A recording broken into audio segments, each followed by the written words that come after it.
everybody. How are you? Hope you're having a good Saturday night. So, I got my dirty soda here.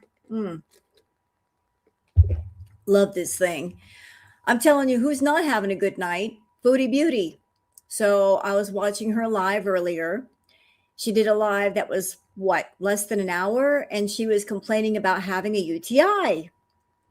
So, yeah, she's got a UTI. It doesn't feel very good. I would imagine it doesn't feel very good. Couple things about that, about this supposed UTI. So, first thing, whenever Foodie schedules something or she says she's going to do something, before it can happen, suddenly she gets sick.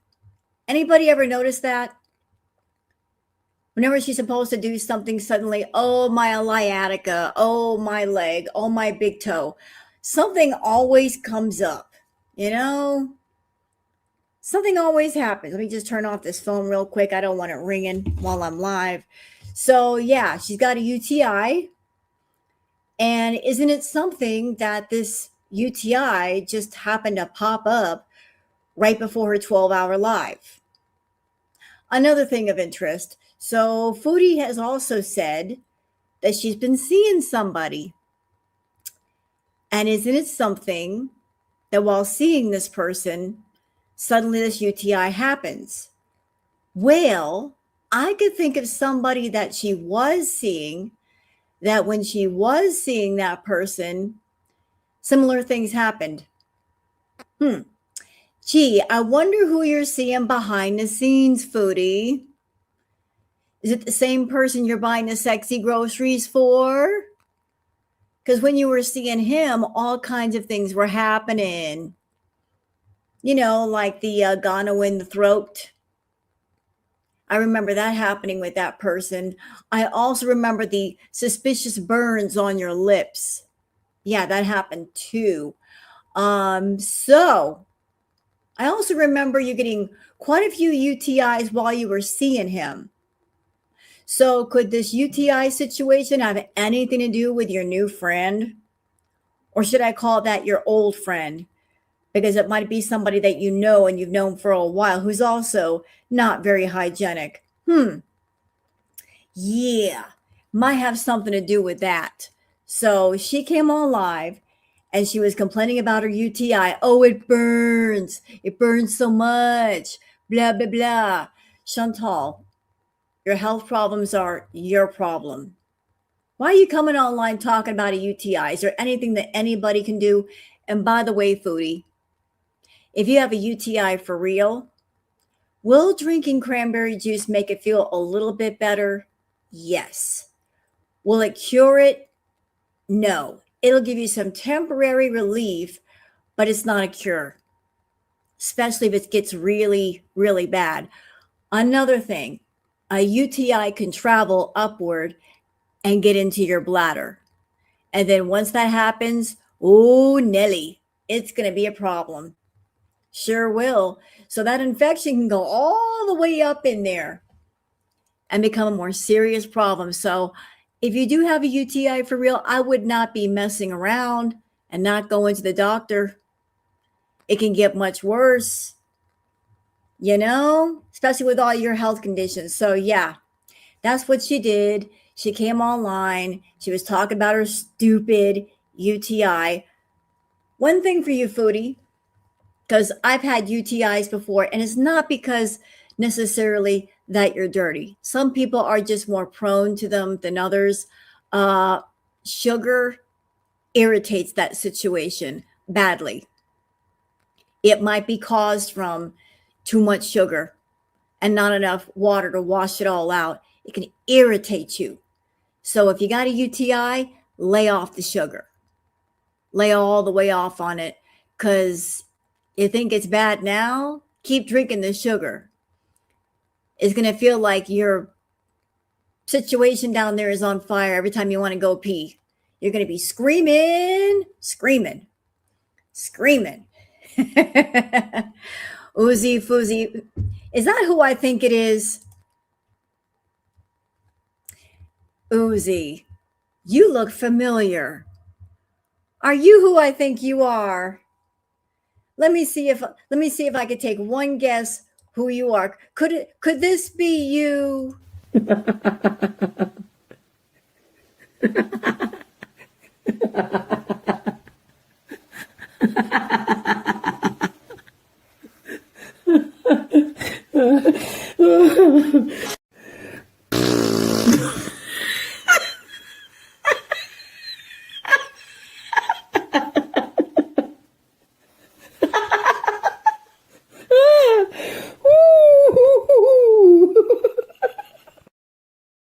I think that is you.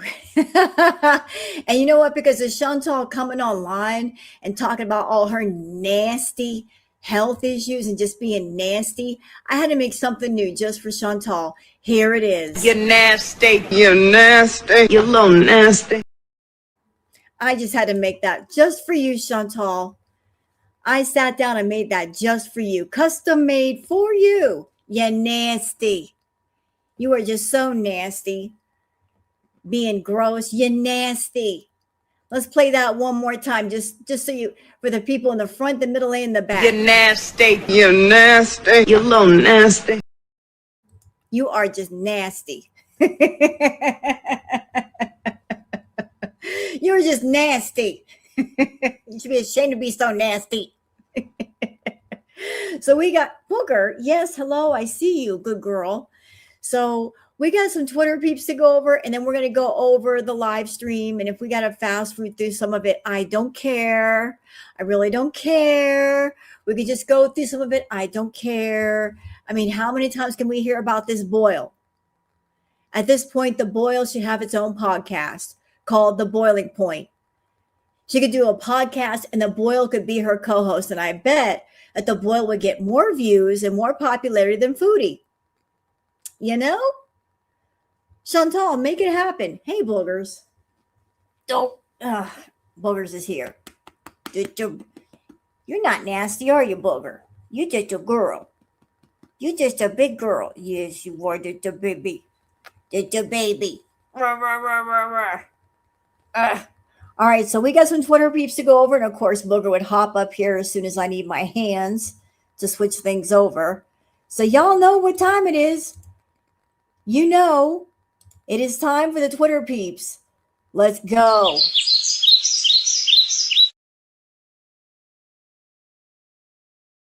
Oh, and now she wants to get down. All right, so I've been collecting stuff. Yes, I have. Yes, Booger. Look. Here, let me just lay down. Lay down. Come on. There we go. There we go. All right, so let me just switch on over. Stay still, Booger. Just for a second. Thank you. Okay. I got to switch back over here. Oh, okay. So for those of you that are on Twitter, you want to follow me there. It's Wild Girl Sarah. For those of you not on Twitter, that's why I do the peeps. So you guys can keep up with all the girl world stuff without having to be on the Bird app. I'll just be on there for you, bring everything over to my live, and you guys can see all the stuff. So Doc Remy LeBeau says, she stirred up enough drama to draw over 200 people, playing them like a fiddle. She's talking about it burning when she pees. Right after she made a new friend she's spending time with. Yeah, this new friend. Probably the same friend that she was seeing before back in Crackhead Olympics. And every single time she saw him, she was coming home complaining about UTIs. And it burns when I pee, and I got some junk in my throat. Some nastiness that she needed antibiotics for. Is it any coincidence, Chantal, that you're seeing this person again and you're back to seeing the doctor? Well, you want all them germs, Petri dish Patty? I guess you're going to collect them all over again. You're collecting germs like other people collect Pokemon. Got to catch them all. I guess you're catching some. Hope you got enough Petri dishes for all of them. Okay, so Doc Remy LeBeau says she's going for maximum donations today. Why should anybody give her donations for having a UTI? Does that even make sense? Okay, so it burns when you pee. Why should anybody give you money for having that situation? Like it's their fault. Nobody should be giving Chantal money just because she's got a UTI. You mean the turkey baster is bidet isn't doing the job? I guess not. I mean, at this point, Uzi, instead of having the turkey baster, let's just break out like the entire PVC pipe and get to work. You know? Maximum exposure. Doc Remy LeBeau says Chantal finished all her weed, went through her vape. That's what she was doing off camera last night. And now insists again that she's not buying any more green. Okay, so let's watch. No, I have no more pot. I officially have no more. I haven't had any like actual flour. Okay, you know what? I'm calling bullshit already. I'm calling bullshit. Want to know why? So she says she's out of her green products. Does anybody believe that? Chantal loves the green. That's what she functions on. So you mean to tell me this person who is such a lover of the green products, she's out and she's not freaking out at all? She's not running around through the apartment, scouring through the couch cushions, looking for something to smoke or something to do? Because I don't believe that shit. I don't. As much as she smokes and she consumes and she's out, she's not out. She alive. For a little while now. Like I didn't go buy any more, and then I found my little black vape on the ground in my bedroom. I'm like, oh yeah, I forgot I had a vape. That's not going to be enough, though. Even if she did manage to find a vape, that's not going to be enough. Listen, I'm a smoker. I don't smoke the green. If y'all smoke the green, I support that. I love the smell of good green. That sticky bud. It smells good. It smells real good. Hell, I live in Albuquerque. I can tell when somebody's smoking. And I just inhale. It smells nice. I don't like that ragweed shit, but the good shit smells good. But her tolerance is too high. She's built up her tolerance so high that vape it's not gonna touch her. Smoking the vape ain't gonna do it. That might take a little bit of the edge off, but it's not gonna satisfy her. So for her to say, I'm out of my green, I just have my vape and I'm doing okay with my vape. You know what she's doing? She's grifting. That's what she's doing. She's grifting. Hey guys, I'm out of all of my green and I just got my vape. Feel sorry for me. Somebody give me some money so I can buy some more green at the dispensary. That's what's going on. Somebody feel bad for me. I don't have my green products. Well, that's your problem. Not ours. And that's done. So I don't plan on buying anymore. Or any less. All right, let's move on. Bad C Reaction says, Foodie Beauty, I think she hooked up with Nads. That is why she's burning. Or this new mysterious friend she has all of a sudden. Maybe she bagged Squeaky. I think it's Nads. Every time she sees Nads, she gets an infection. Every single damn time. I don't know what he's doing with her or not doing with her, but every single freaking time she gets with that man, something always happens. So are you seeing him again, Foodie? Is he hitting it? You know what? Don't answer that question. I don't want to know. Sassy Cat says, Foodie Beauty pulled out all the stops to avoid the 12-hour stream. Quote, yeah, I better take my temperature. The users are telling her the doxy she's on can be a bladder irritant. And I'm sure Boil Buddy is happy to hear it. It's ready to come back with a vengeance. Okay, I'm just going to say it. How do we know she actually has a boil? I mean, I don't want to see down there, but she's a liar. Rule number one, Chantal lies. She could be lying out her ass about having a boil. How are we going to know? And she's counting on that. The fact that she can lie about something and where's the proof? Well, we're not going to look to see the proof. We don't want to see the proof, but she can say whatever she wants. And how are we going to know? I mean, shoot, she's been stuck on that couch for how long in the seal position? And according to Chantal, the boil is in the crease of her leg. I'm sorry. If something is irritated and bleeding and pussy and all that on the crease of your leg, it's going to hurt like hell. So how come you're laying sideways, which will put tremendous pressure on that area? You would not be able to. That would be impossible. If you had something like that going on, you'd want to sit or lay with your legs slightly apart to avoid any kind of pressure whatsoever, whether it be from your body or clothing. You don't want nothing touching that area. Be like, I'm not even gonna breathe wrong. I'm gonna hold my breath. I'm gonna hold my breath. I'm not gonna put any pressure down there.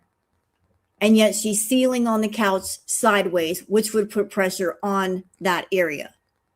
Hello, Sniper. Welcome, everybody. Okay. Oh, silly. It's Lily. Says, heading out for some Saturday socializing. And this kept me company while getting ready. Foodie Beauty Retro. Oh, boy. What's she doing? Here I am, much more. The wheels on the bus go round and round, round and round, round and round. The wheels on the bus go round and round. Boy, she was so much happier then.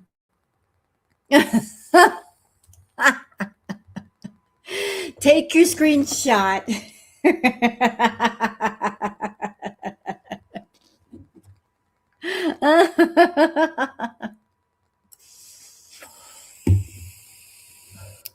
What's these? What's this? Ma'am, is definitely not a Wendy's, though. That is not a Wendy's. If I saw that when I walked into a Wendy's, I'd be walking right back out. That's a look. I don't know what look, but it's a look. Nothing But Love says, if you start peeing what looks like barbecue sauce, this won't help. Kristen says, hashtag Foodie Beauty. So this was a community post that she put up saying, this diluted in tons of water. Hope it works. You know, it did. I once went to Trader Joe's and got cranberry extract or juice. I want to call it juice, but it didn't have any sugar in it. It was basically cranberry juice without the sugar. You talk about bitter. Cranberry juice without the sugar. Woo! It is bitter. It is so bitter. It's it's like make your mouth pucker kind of bitter. So this diluted in lots of water. Again, that maybe can ease the discomfort, but it's not going to cure the problem. Yeah, cranberries are naturally bitter.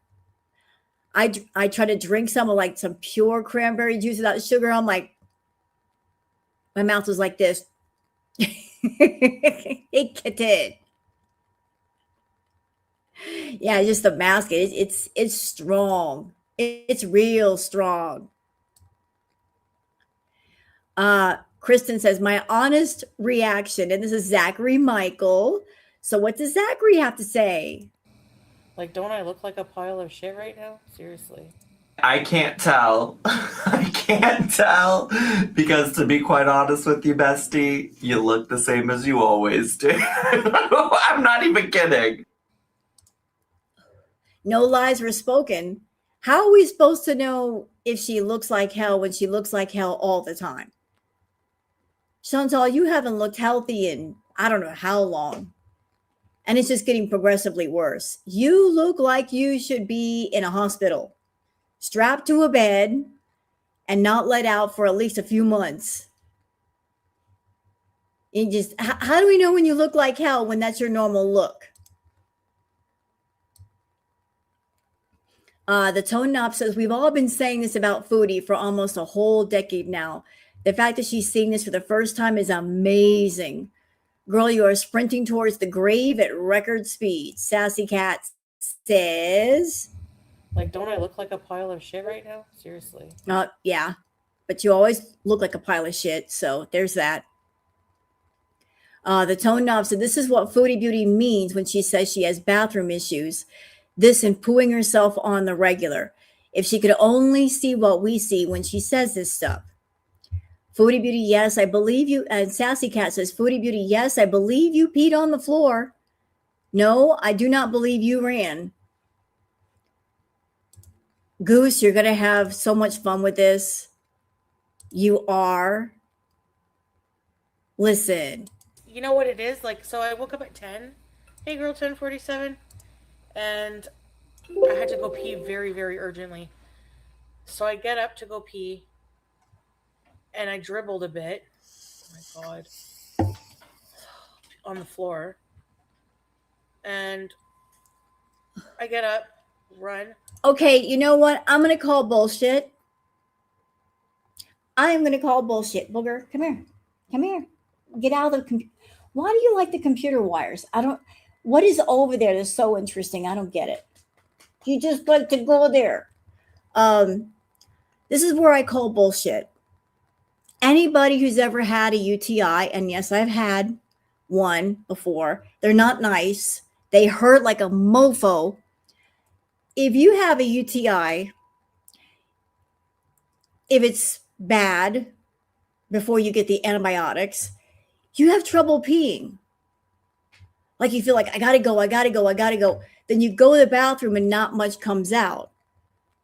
So if she's got a UTI, how is it that like she peed on the floor? Excuse me? How is that possible if you have a UTI? Like you feel like, I gotta go. Your bladder's like, and you can't go. So you're saying here, I peed on the floor. At the same time, you say in the stream, oh, like it hurts when I pee and hardly anything comes out.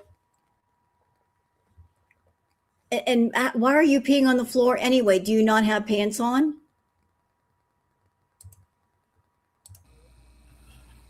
I'm not canceling my Doc Monday, no. Go to pee. Dribble. You know what it is? Like, so I woke up at 10. Hey, girl, 10:47. And you know what? I'm actually kind of doubting this whole UTI story anyway. Want to know why? Listen, if you've ever had that happen to you, she wouldn't be able to sit like that because it makes your stomach hurt. Like you're just like, oh my God, like you're struggling to find a position where you can sit and you don't feel any pressure on your bladder.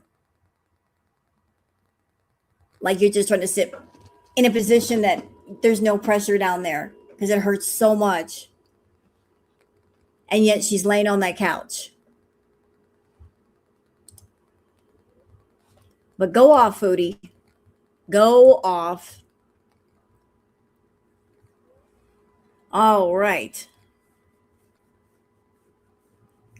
Let's see. Doc Remy LeBeau says, oh, she's been spending time with someone new in real life. Calling her right now that it's a man. And she's going to do everything possible to pretend it's a female, to lie to Salah, but she's going to tell on herself at some point. Well, let's see. I do have some friends, some, like, I made a new friend that I'd like to have time to hang out with.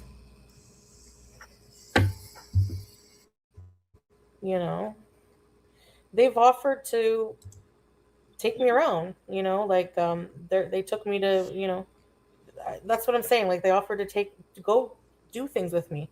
And then there's also, you know what's funny?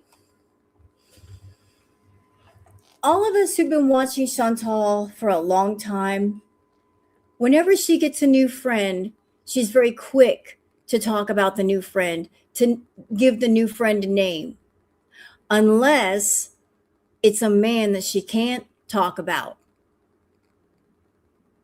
Like a certain somebody that is saying, I'll spend time with you, but you can't tell people that we're spending time. So if she's got a new friend that she's spending time with, why isn't she saying who this friend is? I mean, what would it hurt to say, oh, I'm spending front time with my friend Sally or Patty or Bob or Joe? Why not say the name of this new friend?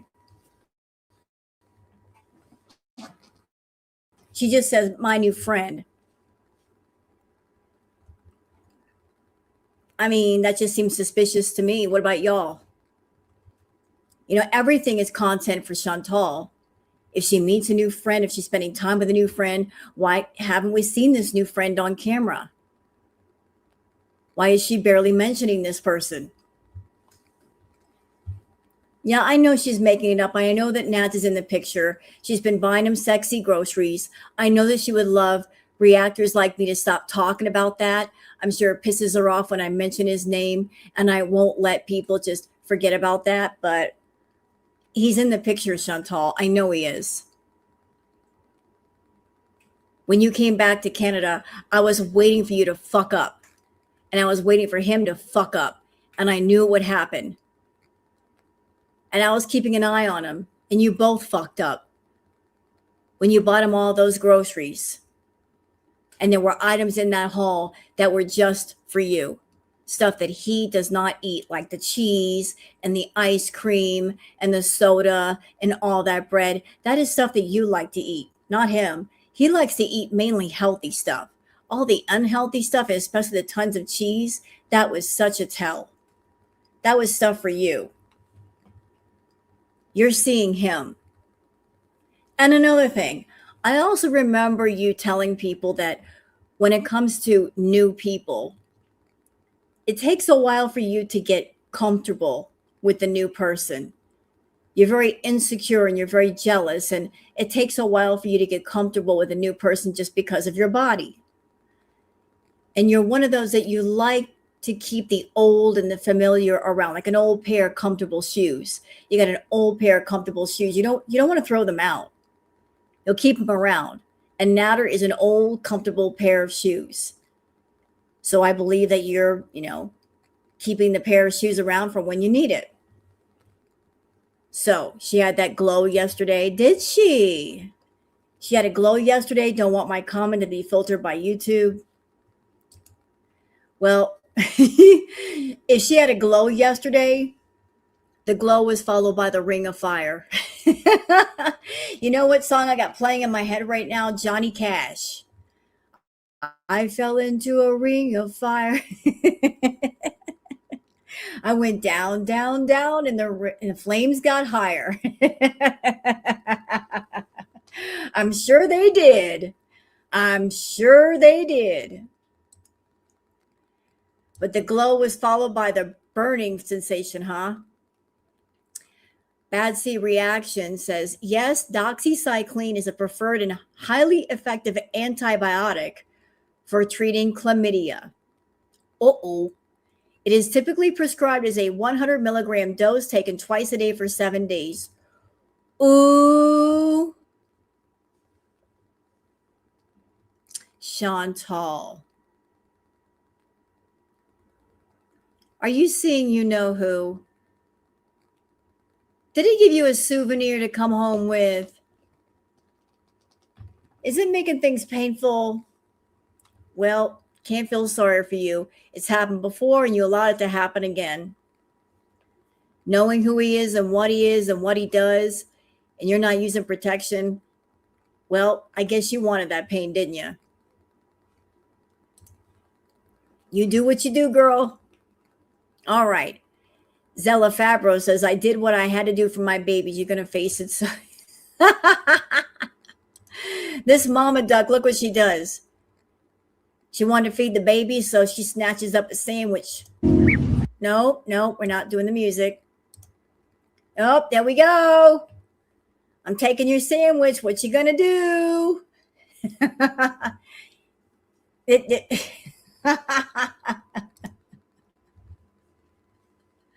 So yeah, I took your sandwich. What you going to do about it? What you going to do? I'm going to run off with it. I'm going to give it to my kids. What you gonna do? You're the idiot that decided to take a picnic in the park. You gotta take care of nature. Look, bye. Thanks for the sandwich. Thanks for the super chat. Bye.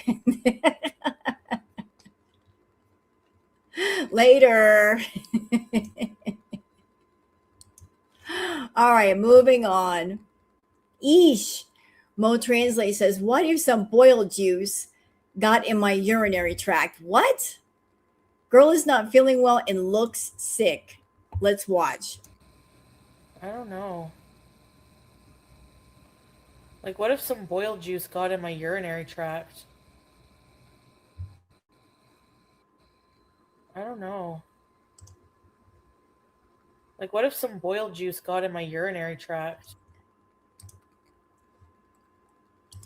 Yeah, I gotta do it. I gotta do You're it. nasty. You're nasty. You're a little nasty. She is just so nasty. Boiled juice. Boil.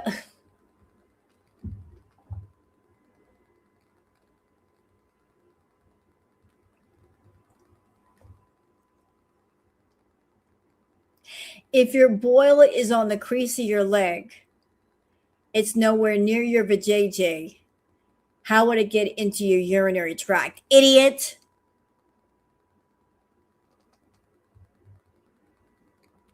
If the crease of your leg is near your vajayjay, you in trouble. Like, what's going on there? That's disgusting. Raised Dactyline says, there has never been a time where you could just eat and not worry about it. You've always been fat, cutie. Let's watch. Basically, I relish the days where I could just eat and not even have to worry about any sugar, nothing. What she's trying to say is, once upon a time, she had a little bit more health on her side, and she wasn't 550 pounds. So it wasn't like she wasn't a diabetic. She was a diabetic with high blood sugar. It's just that at that time, she had a little bit more health on her side. And now she doesn't. It's all gone. She sold it down the river for a series of PayPal donations and paychecks, and she ain't got nothing left. And she's pissed off because she's got nothing left to sell. Her health is gone. Everything's gone. She is broke. She's still nasty. Dog Remy LeBeau says, LOL, raise your hand if you're surprised that the 12 hours room has been canceled. So this was the community post she put up saying, I am so sorry, but unfortunately, I will have to move the 12 hour to tomorrow. I'll explain later. Don't worry, guys. The 12 hour will happen at some... Wait, what?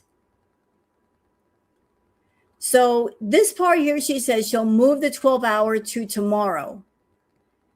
And then she says it'll happen at some point. So which is it? Is it going to happen tomorrow or at some point? Some point means I'll let you know. At some point means it could happen a week from now, a month from now, a year from now. You're not really committing to anything. Chantal, why tell people you're doing a 12-hour live if you're not going to do it? Just don't say anything. You know, you could always do a 12-hour live and not tell people it's a 12-hour live. Just go live for 12 hours. And that way, if you decide during the 12-hour live that you're just too tired to do 12 hours, you can always leave and you're not committed to anything. Yeah, she's all about tomorrow, always tomorrow. All right, so that's it for the Twitter peeps. See, we got through that fairly quickly. Y'all ready to get into the live stream? It's not that long. For Chantal, it's not that long. It's like less than an hour. Let's get into it. Let's see her bitch complain about her boil and her UTI. Hey, Ryder. not just flax and yogurt. Yeah, ChatGPT does. Hey, Apollinaire. Hey, love the sound of rain. Pamela, Kino, Tempura Shrimp. Tempura Shrimp. Hey, from you and your boyfriend. Are you the one yesterday whose boyfriend was telling us about his sandwich he likes, or no? Oh, was that a dream? Hard to tell.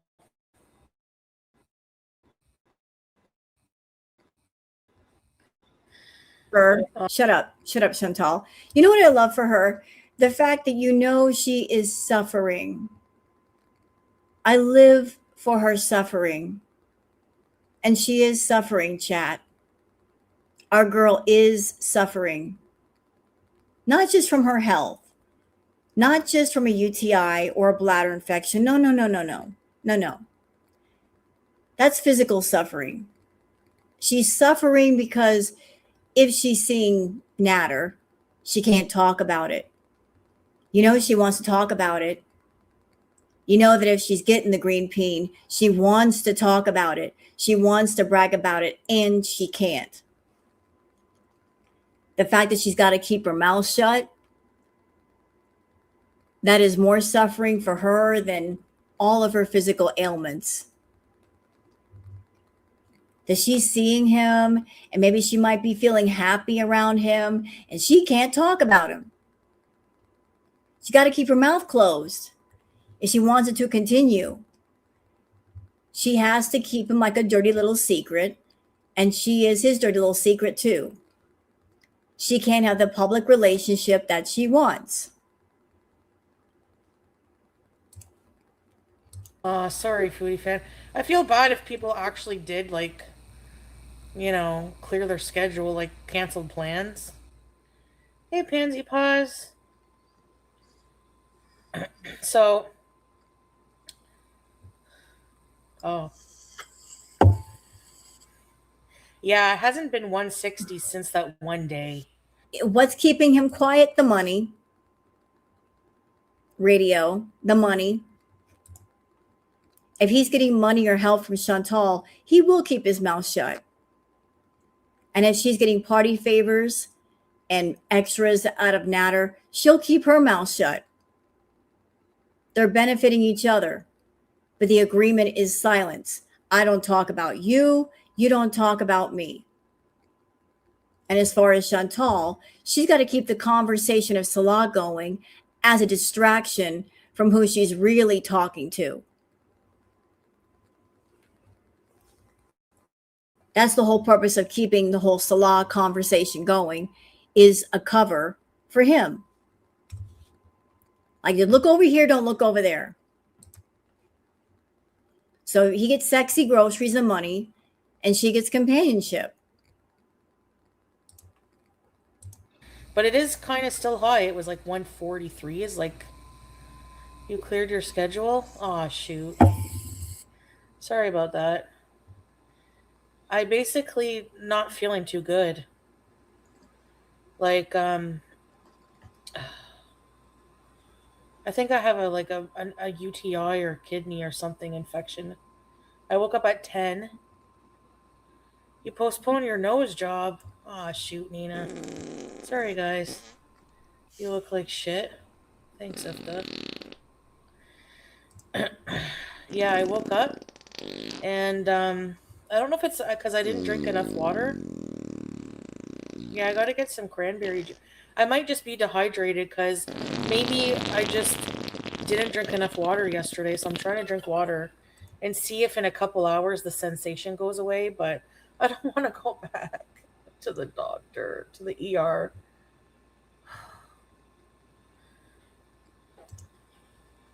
Why would you go to the ER for a UTI? You don't go to the ER for a UTI. You can go to a clinic. You can go to a regular doctor. Thank you, Leaky Boil Pondu, for being a member for 15 months. Green peen, boils, and UTIs. Chantal Girl Summer. Yeah, she wanted a hot girl summer. She's got one. Just not in the way she thought she would. Oh, it's hot down there. It's real hot. That pee burns coming out. It's hot. It's real hot. That's her hot girl summer.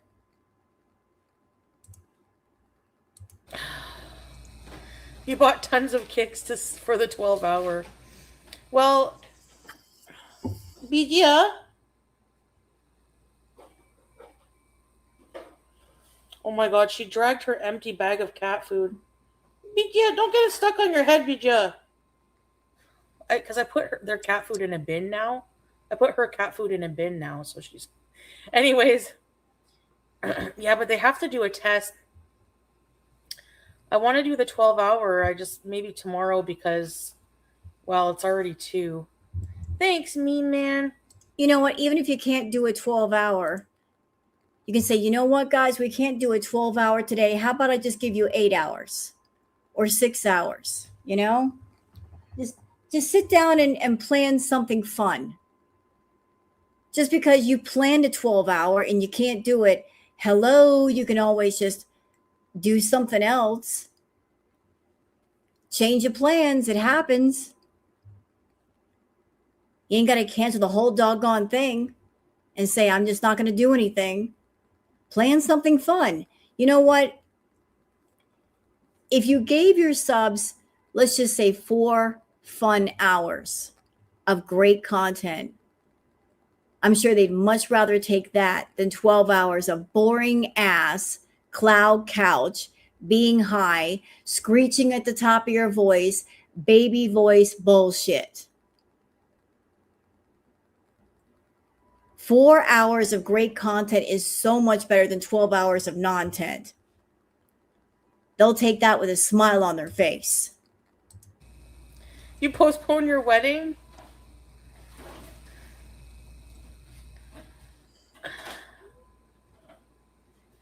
No, yeah, I'll have to actually wear something, you know. If a kidney infection will. Yeah. No, Doxy doesn't work very well for UTIs. You cancel your dog's baptism? Sorry, guys. Sorry to ruin your life a bit. Oh, you passed a stone. Scrape.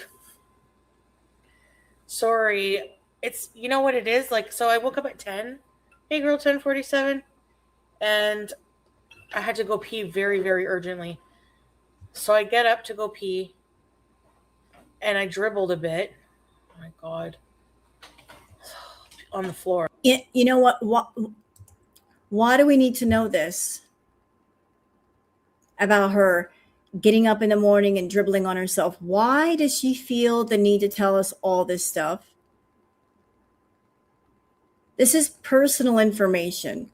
This is stuff the public does not need to know. We don't need to know about her boils, about her ingrown hairs, about her sit down air, about her peeing on herself. We don't need to know about none of that. You can leave that out, Foodie. That's gross. And I get up, run. I'm not canceling my Doc Monday, no. Go to pee. Dribble. Do you have access to Azo? I'll have to check. Teardrop! Oh, how I missed you. Hello. I go to pee, and then at the end of peeing, you know that feeling where it gives you goosebumps and like it's like a little burn kind of? And then I thought, oh. Now I know she lying. You got a UTI, it don't just burn a little, it burns a lot. It hurts. It hurts like a mofo. You're like, oh my God, that hurts so much. You're in pain. Keep talking though, Foodie, because the more you talk, the more it sounds like you're lying. God, and I didn't feel well. So I went back, I drank some water first because I was a bit dizzy. I thought, oh, you know, maybe I'm dehydrated. So then I went back in bed. And then that urgency came back, like to pee. So I had to get back up again, sit on the toilet. And that's another thing. I've never heard of a UTI making somebody dizzy. That's a first. How does a UTI make you dizzy? Huh? How do you get dizzy from that? It's just a few dribbles of pee and it burnt. Yeah. Oh. I can see ya. Hold on a second. Sorry. I was talking about my pee pee. Hi, Melly. Okay, hold on. Oh, now that was just creepy. We're talking about my pee pee.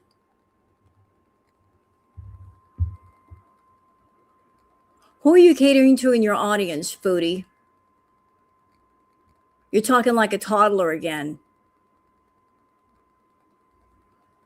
You got some nasty people in your audience. We're talking about my pee pee. Girl, stop.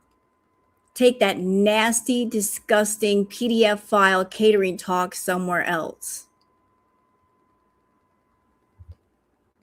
Okay? You're nasty. Wait a second here. Where's your comment? Oh, here you are.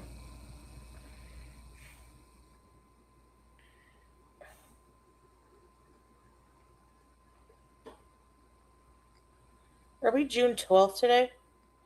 Oh no, that's Bonnie. Okay, today.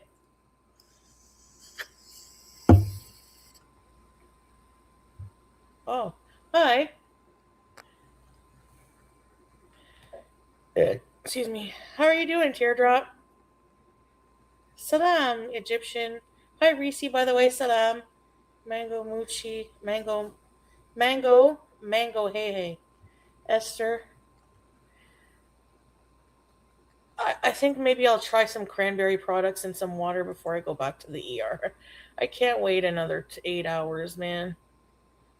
Suffering but still breathing. Oh, my poor teardrop. Sharp cheddar. I saw some of it MFW with Stefan.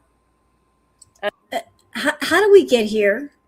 So she started out the live talking about her urinary problems. And then we're just going to bring in more talk about Paradise and Stefan. What? Well, that was one hell of a topic jump.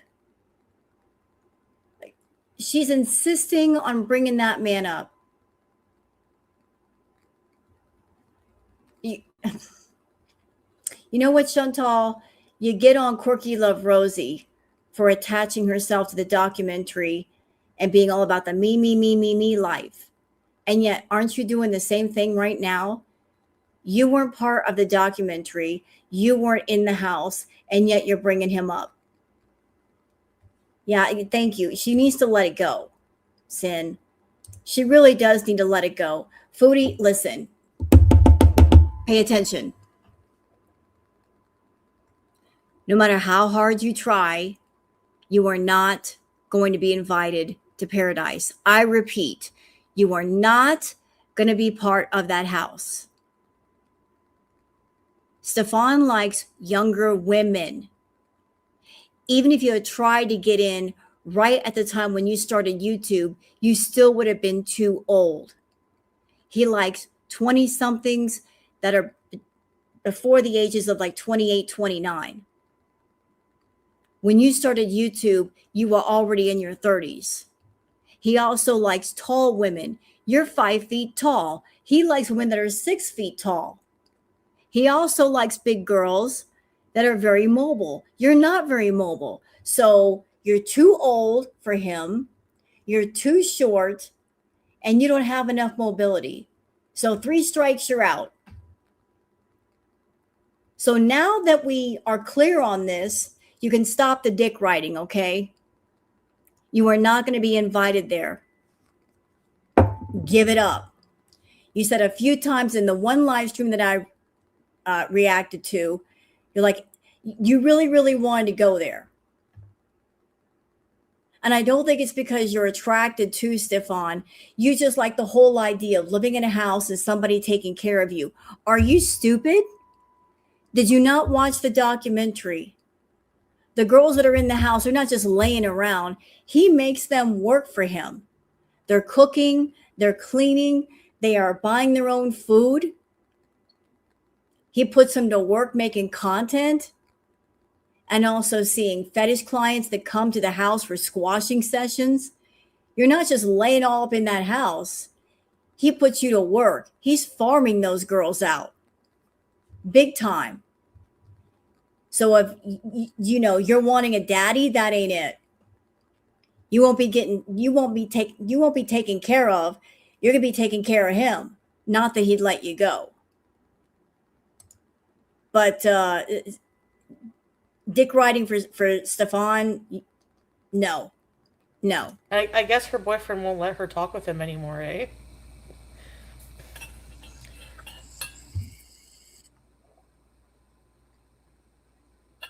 Hi, Snow Princess. The only reason I say go back to the emergency, feel better, Curse, I'm sending one right back at you, is because the clinics are only, I think they're probably even shut up. And another thing that would disqualify you from the Paradise House, girl, you got health problems on top of health problems on top of health problems on top of health problems. You've already disqualified yourself talking about all these doggone boils and your boil juice and your UTIs. You're far too unhealthy. So just forget it. Stop trying to subtly audition for Paradise. It ain't going to work. You close on Saturday, if they're even open. And they usually fill up real quick. And they basically, how can I get a test done, I need to have one of those nun's caps. Hey, Deb.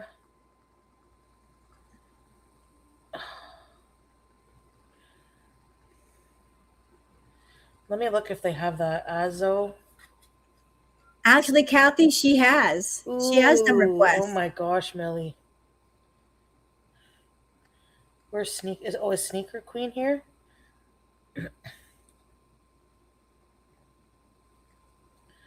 Remember they used to give you those purple pills that used to make your pee very bright orange, but they really, really made no pain. Hey, Cupcake. Yeah, they're called Azo. They do make your pee orange. And it doesn't cure it, but it eases some of the pain from it, but it's not a cure. Cake. So yeah, I have an actual reason. Why isn't your Beezer number going up? Ryder, I don't even understand this weird number system. Honestly, I wouldn't pay much attention to it. Hey, Lurkin here. Azo? Okay, is that from a pharmacy or a grocery store? You got a phone? Look it up. Here, they don't prescribe shit unless it has a doctor's prescription. Oh. Azo? Let me look this up.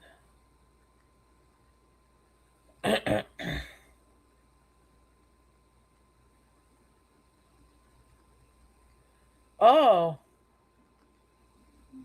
Let me check if they have it on DoorDash. I don't want to go out.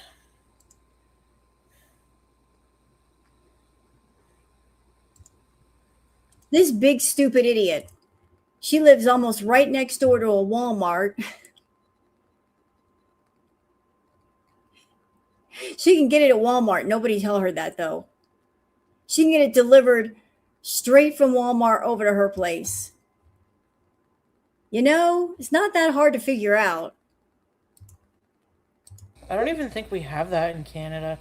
I'd have to ask the pharmacist, which means I have to go over there. Probably near the Vagisil. Yeah, cranberry usually helps me. Oh. I don't think we have Azo here anymore.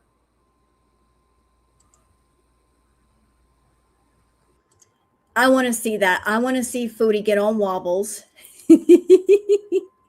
I'm such a bitch. I want to see her get on wobbles with a UTI and ride on over to Walmart. Ooh, that's going to be a painful ride.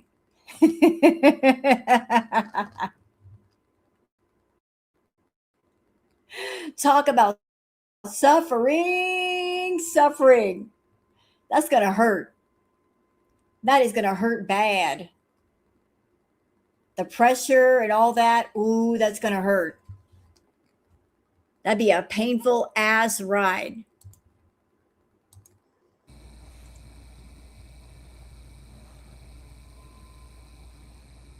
Yeah, it doesn't cure. Nope.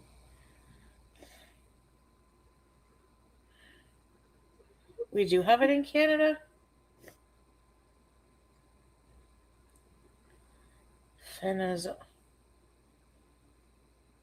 Phenazopyridine. Hold on.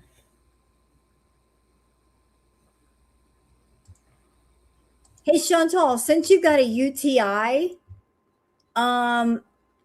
here's my recommendation. Eat some nice sugary sweets and don't drink any water. You know, just to turn up the burn factor a little bit. It'll just take it up a notch. Well, you know, take it from the level of like warm flames to Satan's inferno. Because sugar does irritate that and makes it 10 times worse. So go ahead, eat some ice cream. Yes, another cream pie. Some chocolate. That's good. How about a chocolate shake? You know, maybe some cheesecake or some Kool-Aid. Do all that. We want to kick it up a notch as far as the heat level. I want it to feel like you've been eating ghost peppers. Like you got ghost pepper particles all up in your UTI tract. Maybe I can hear you scream all the way to Albuquerque.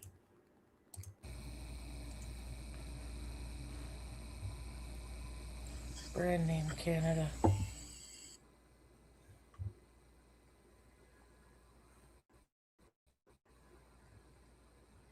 Pyridium. Unlike in the States where it's available over the counter as Azo, phenazopyridine is a prescription-only medicine in Canada.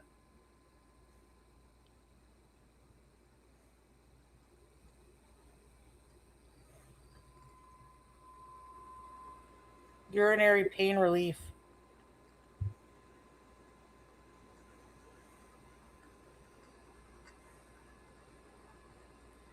Hey, Hella. I don't think we have it over the counter here.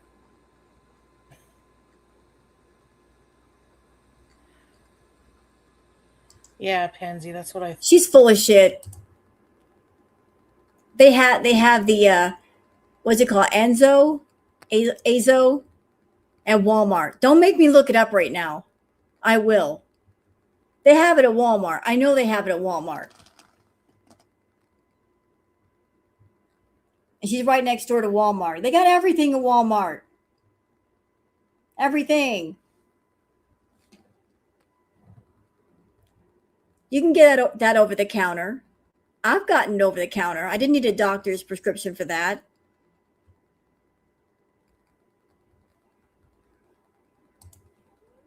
Thought. Call the pharmacist. I have a lint roller. Ew. Sorry, guys. I'm not well today.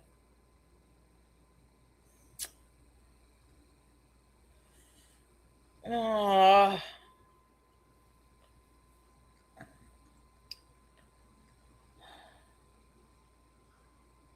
felt okay when I went to bed. Like, for real.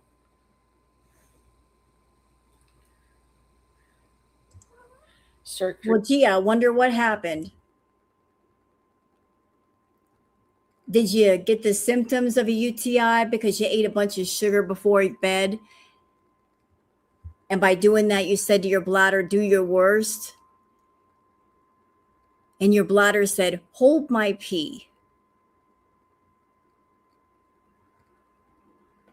Your bladder called you on your bet. Did you eat a bunch of sugary stuff before bed and then didn't drink enough water and then your bladder got inflamed and irritated? Drinking cranberry juice and water.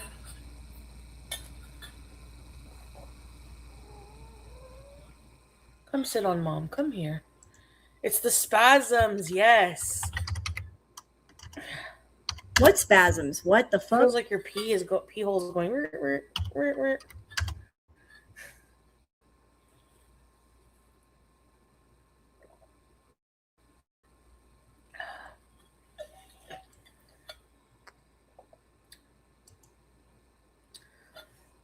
No. To get pain, like strong pain meds here in Canada, you have to be you like. know what? Shut up, Chantal. I'm gonna do something just to prove how stupid you are and lazy that you are. You're like, well, where can I get it? Where can I get it, bitch? What's that? What is that? Hello? That's on Amazon.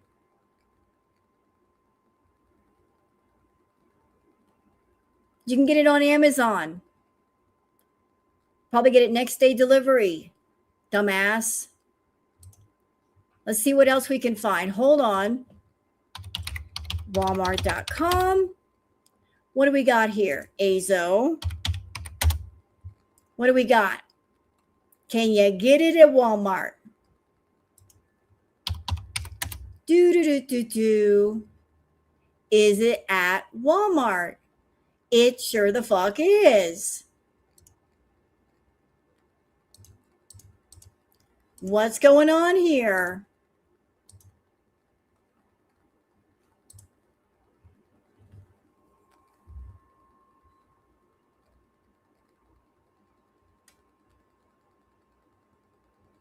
They don't prescribe it in Canada? Are you for real? Y'all weird in Canada. It's nothing serious. Why wouldn't they do it over the counter up in Canada? Boo, Canada, what's wrong with you? You can't get this in Canada for real? Over the counter? We can get it over here over the counter. That's just weird. We can get it over here, but you guys can't get it over there? I heard there was a huge rug bust at the border. Why? That is odd.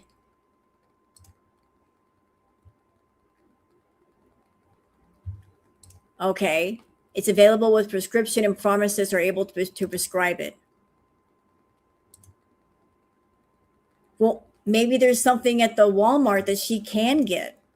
Surely there's got to be something that she can get over the counter if she does the homework. Otherwise, it's like 3 Tylenols. It can irritate the bladder. Oh, God. Why does there have to be complications? Like, why?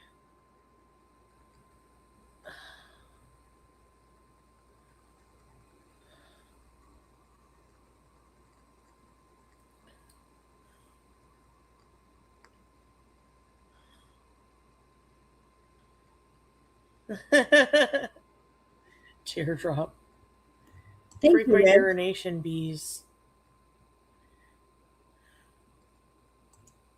Seek the juice of cranberry.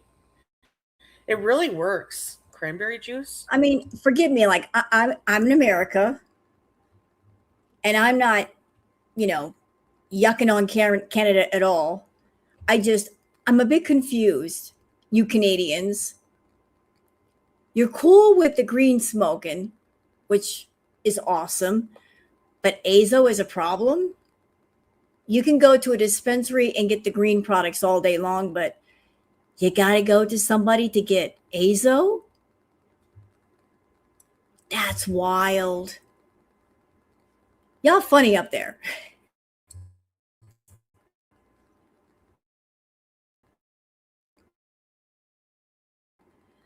The UTI, I know. Yeah, our urgent care is in the hospital. That's where I went for my boil. Urgent care, 8 hours waiting.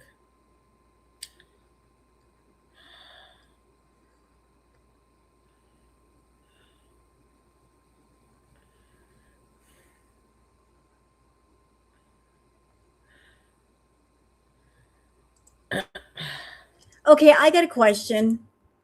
We know how Chantal likes to doctor shop.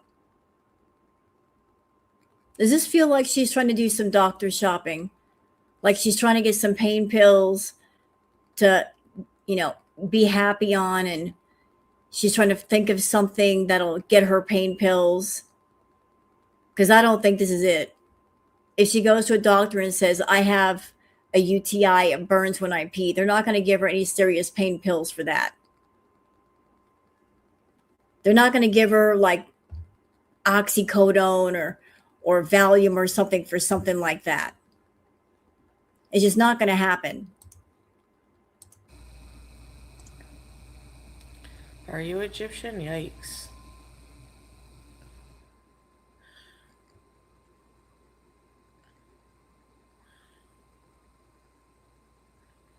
No, we don't have like urgent care centers. We have walk-in clinics. I can't help it. I'm sitting here watching Chantal, and all of you in here that were 70s kids like me, because Chantal's sitting like this.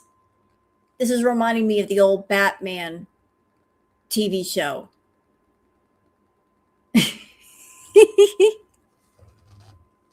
Anybody that watched like 1970s Batman and Robin on TV, you remember all those weird angles they would take with the camera, like pointed sideways, and she's sitting at a sideways angle? It's reminding me of that. Don't yell at me. I can't help the fact that I'm a 70s kid, and that's just the reference in my mind I'm getting. Because she's not sitting up straight. She's leaning like the Tower of Pisa. Look, like this. Like if she was hit with an axe a couple of times, you'd hear somebody say, timber! She's not sitting up straight. She's just like this. But I'm watching her. I'm thinking of the Batman series with the weird sideways camera angles. Clinics. And we have, which are like for minor shit.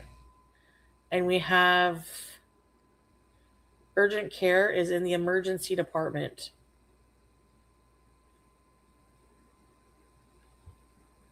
No, we don't have urgent care centers. You're thinking of walk-in clinics. Hey, Jenny, no pants. How are you? Good to see you. And member for 43 months. Wow. That's like years. 4 years, more than 4 years, almost 4 years. Thank you for being a member for so long. Thank you so much. We don't have like a building that says urgent care.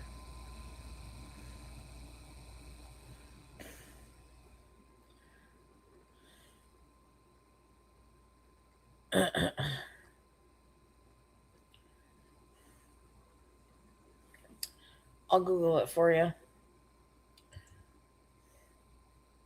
She's trying to say that there are no walk-in clinics in her area. That's a bunch of bullshit. There's always walk-in clinics everywhere. No matter where you are, there's walk-in clinics. And the Twitter peeps have exposed that. I do remember being on Twitter and somebody posting a list of walk-in clinics very close to where you live, Chantal. So what do you mean there are no walk-in clinics? There are walk-in clinics. Do you know why she doesn't want to go into a walk-in clinic? Because she wants to go to the ER and be seen immediately. If she goes to a walk-in clinic, she would have to wait. You know, it's kind of a first come, first serve basis. She doesn't like to wait. She doesn't want to sit down and wait. She wants to be able to go to the ER and be seen as soon as possible. They might be onto her at the clinics. Like, I don't know how the medical system is up in Canada, but if somebody goes into, say, a hospital or an ER, I'm sure whatever it is done to them or what they were prescribed goes into like a data bank, is it not? And that's how they keep track of people, just in case there are people who doctor shop.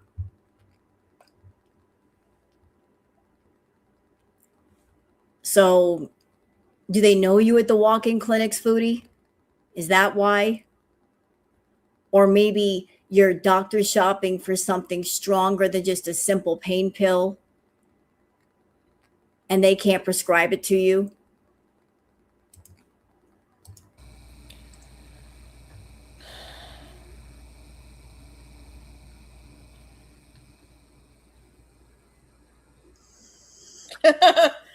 First thing to come up, Orleans Ideal Urgent Care Clinic. There you go. Orleans Urgent Care Center. What the fuck? Where did these come from? What is this for, though?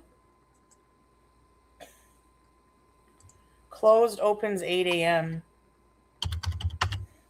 It's not open. Urgent care. It's like a clinic. We call them clinics.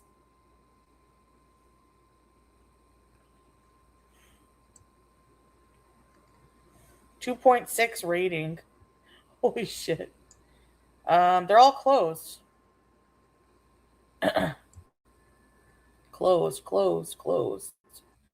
Closes soon.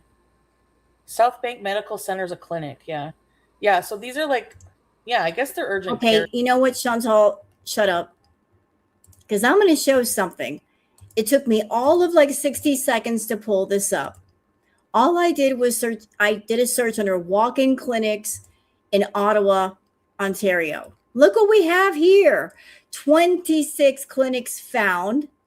20 of them are open on the weekends, and 22 are wheelchair accessible. Huh? How about that? So today is Saturday, and tomorrow is Sunday, but what do we got here? We got Apple Tree Medical Center, which is on Spark Street, 10 a.m. to 1 p.m. It's open on the weekends. Okay, we got another one, Apple Tree Medical Center.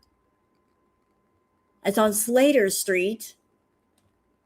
Apple Tree Medical Center, Preston Street in Ottawa, 9:30 a.m. to 4 p.m. Open on the weekends, wheelchair accessible. Apple Tree Medical Center, Baseline Road. Apple Tree Medical Center on Woodroft Avenue. I mean, I'm not even there. And I just did a search. So if I could find all these places, why can't you? You can say they're clinics, but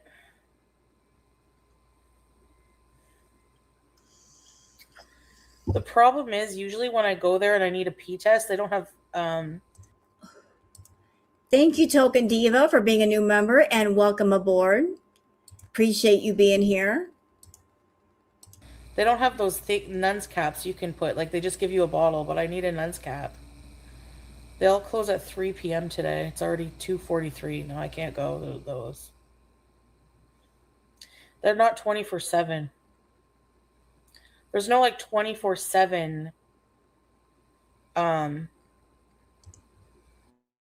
there's no 24/7 clinics here. Well, most clinics are not open 24 hours a day, Chantal.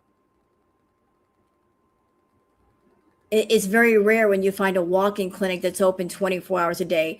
People do have to sleep, you know. The people that work in places like that, they have to get some sleep. Why are you expecting to be open 24/7?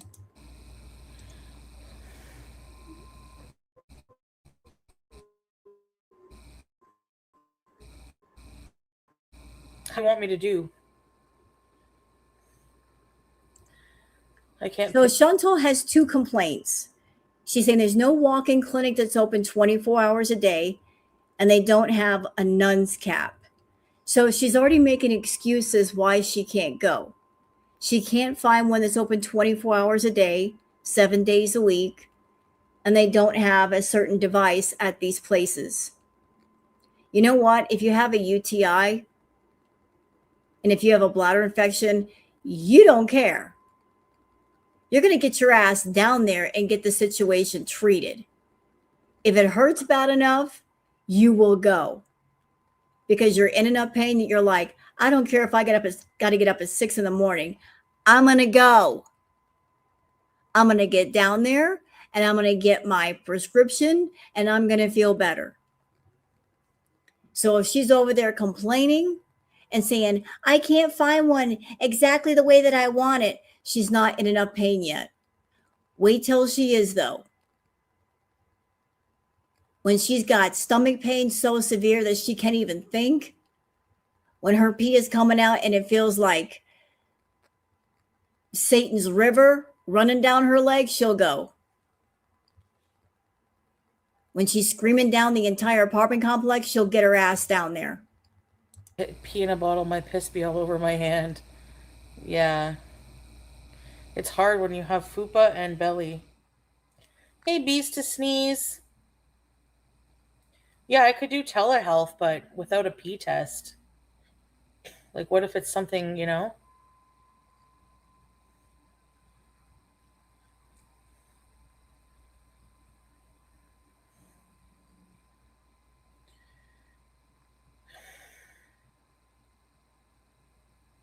I don't have a sample bottle.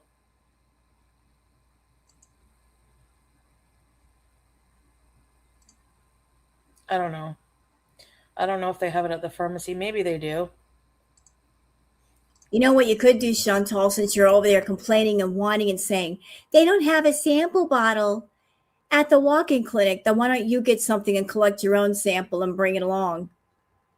I know that sounds nasty, but you can take your own sample at home and go, listen, I was worried that you guys would not have what I need as far as getting a sample, so I just brought one from home. You can take it from here. I just went to the bathroom. Here it is. Take the sample from here and bring it with you. I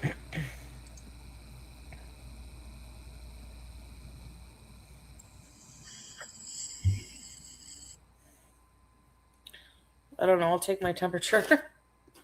My medicine bag. Just piss in a bowl. Just bring a bowl of piss to the doctor. Like,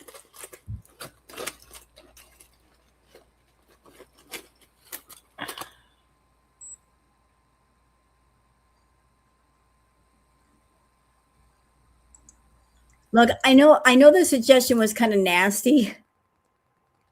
And I hear what you guys are saying. For a medical professional to get proper results, you need a sterile container. Absolutely understand that. And I hear you. I was just saying, like, she's over here making excuses and she's putting it all in the walk-in clinic to have a certain device so they can get a sample. I'm like, just fuck it, bring your own.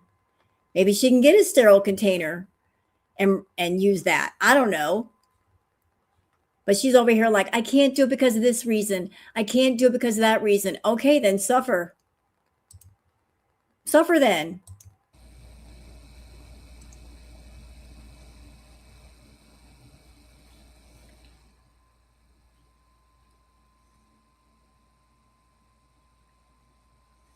mm.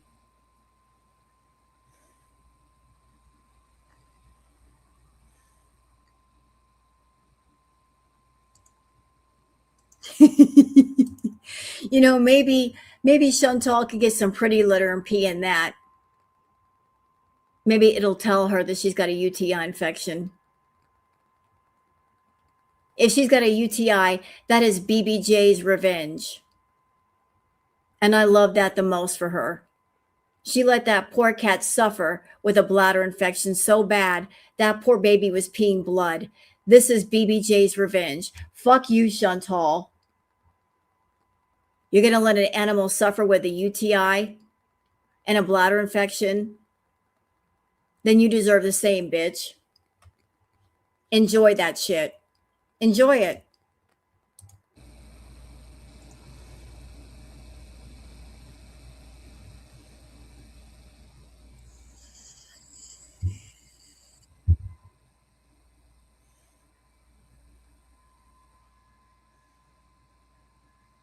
Hmm.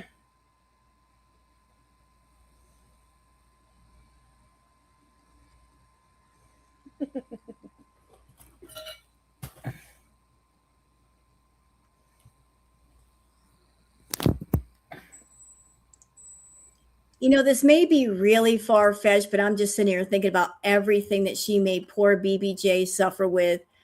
So BBJ had to suffer with a kidney bladder infection. And now this piece of walking trash, she's got a bladder infection. BBJ had kidney issues. She's got kidney issues.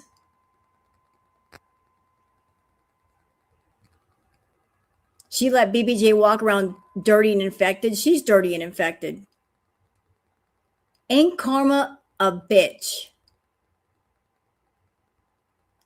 BBJ had arthritis, and now she's suffering from lack of mobility. Ain't BBJ's revenge a bitch? Box or bag, cutie? Box or bag? 35.4. That means I'm cold, doesn't it? So I don't have a fever. I think I just need to drink a lot more water, I guess. I don't know. Hey, Neil.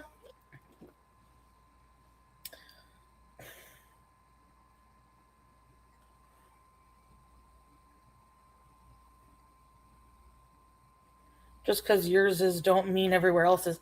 Honestly, I don't know why people are arguing with me about the clinic. All you have to do is fucking Google it.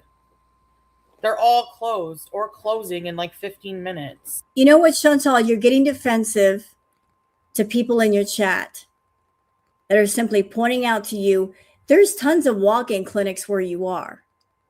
But you would not have had to be defensive had you not brought this up. You brought it up on your live stream.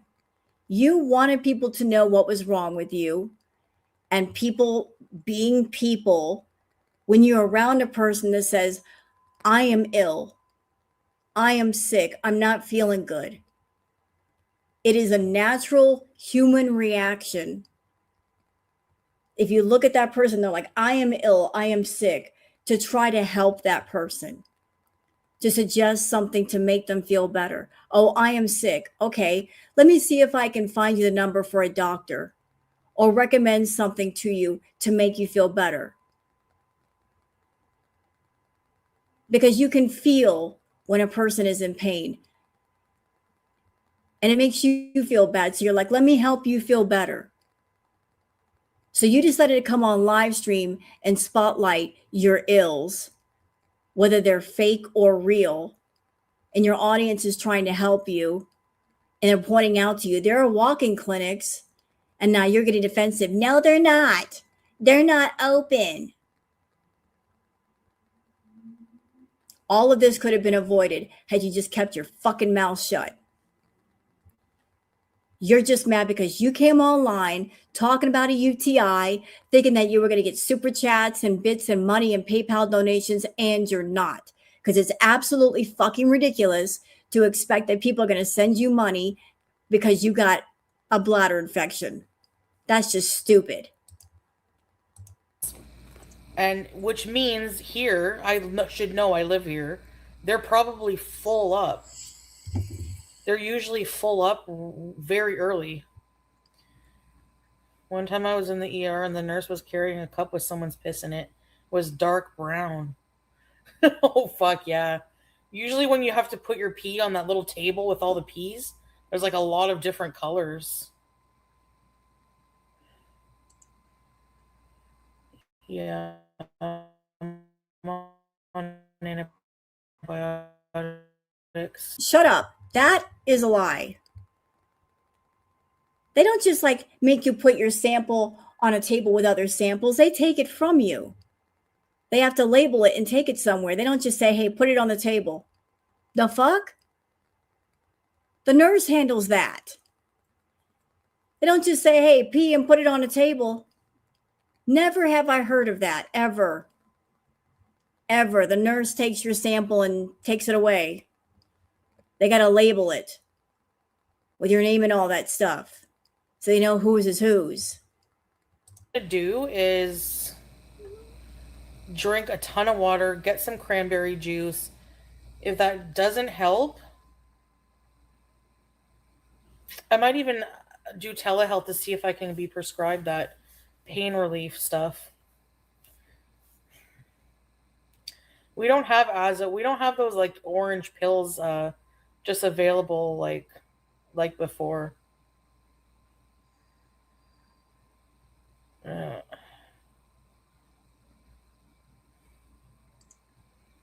I'm sure the people that are in my audience that are nurses or medical professionals, y'all are probably screaming right now with her saying this shit. Oh, they just had me take my sample and put it on a table. I bet y'all are screaming at your monitors right now. Like, that's a lie. Never happens. I'm not even a nurse, and I know that she's telling a bunch of bullshit right now. Yeah. Yeah, they have diet cranberry juice, which is like 10 calories a cup. I might get that. Calcium. The pain will motivate you. UTIs, they do. UTIs are really uncomfortable, man. Hey, Jackie. Oh, this is information. Thank you. Thank you, only me, Kimberly. You are not supposed to take azo before they test your urine for bacteria. It can give false results. That's interesting to know. Very interesting to know. Huh. It makes sense. They want to see what it is without anything in the way. Question for all of my nurses and medical professionals. Since the topic of conversation has come up, since she's talking about it, as far as things you're not supposed to take before a urine sample, is there anything else that might throw off the results or give false results besides azo? Is there any like medications or things that would give a false result?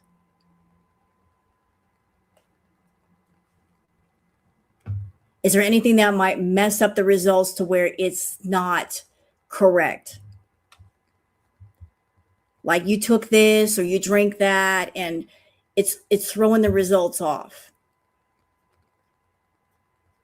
An antibiotic could affect the result. Could doxycycline mess up the result because according to her, she's taking doxycycline? Could that mess it up?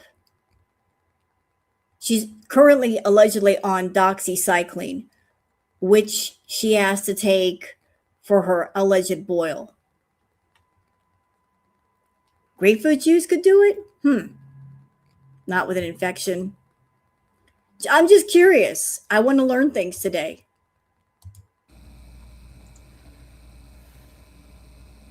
Yeah.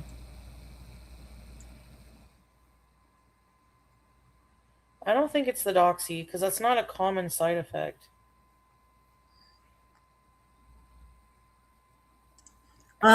Chantal, doxycycline would it's not going to cause you to have a UTI. Things like doxycycline, One of the possible side effects of that is a yeast infection. Antibiotics sometimes cause yeast infections, but it's not about like it's going to kick up your UTI. There we go. The doxy will cure the bladder infection, you fucking moron. Tell her, Blue. Tell her. Tell her.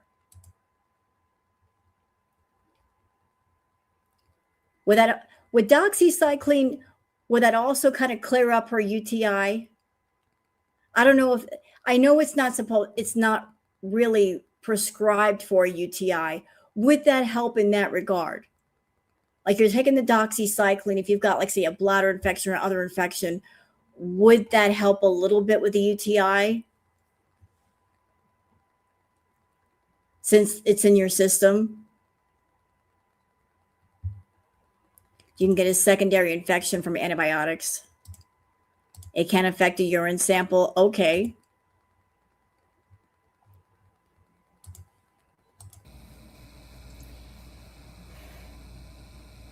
For a nice spritzer.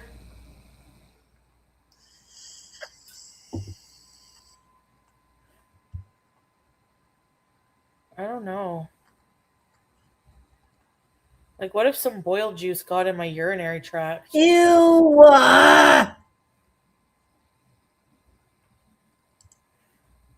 You know what, bitch? And this is why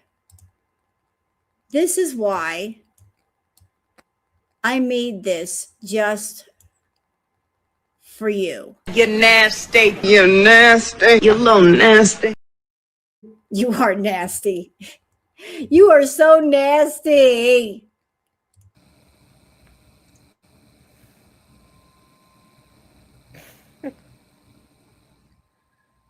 It's great. Hey, Boricua. $10 for a dinky little jug.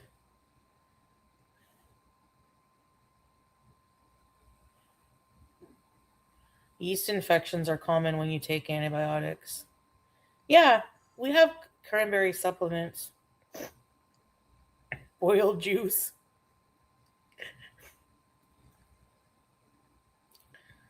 Well, it's all down now. You know what, Jenny? It's not weird. Chantal likes to gross people out. She always has. Different people use different tactics to get attention. Chantal's tactic is to gross everybody out in the room listening to her. Grossing people out and shocking people is her number one way to get attention. And the more gross she is, the more offensive she is, the more attention she thinks she gets. So she loves talking about things that are gross and disgusting and vulgar and damn near pornographic. I mean, she's nasty. That region. Walmart. Yeah, I will. Yeah, I'm gonna see how it goes. But I just need to rest, I think. Yeah, I don't feel too good. And I woke up this way, so that's why I'm sorry if you guys were really counting on the 12-hour. I was too. Because okay, you know what? I'm going to take a stab in the dark here. Somebody in my chat was mentioning that yesterday she had a bit of a glow about her, right? So what if she went to go see you-know-who and got a little something that she can't talk about? And while she was there, he kind of gave her a little bit of a souvenir of sorts. And she might be in a bit of pain because of that souvenir.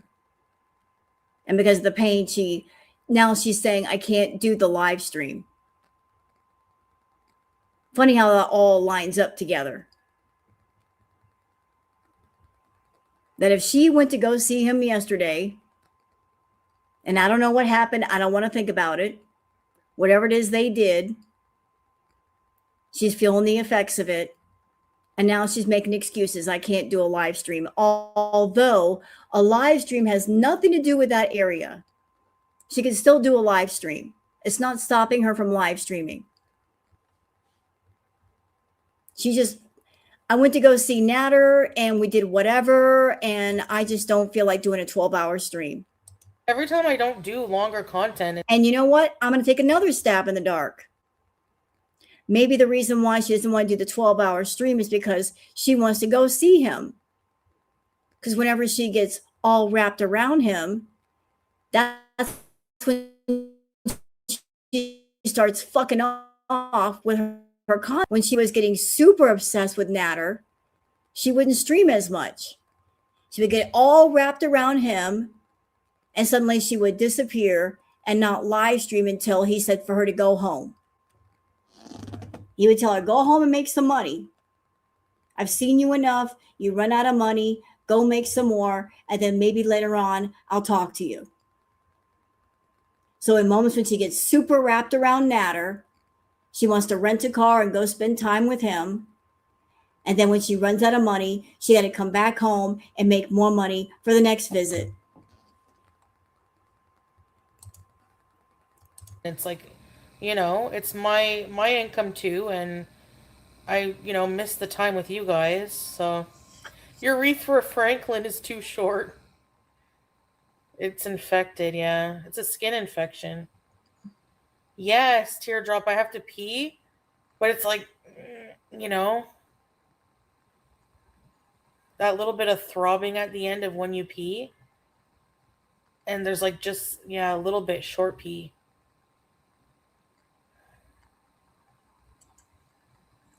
And you know what, Chantal? If you got a boil going on and you got a UTI, I guess that means you can't go to Club Natter, can you? You can't be walking up in there with Bertha the boil and a UTI. How's that going to work? Can't do nothing like that. You're out of commission.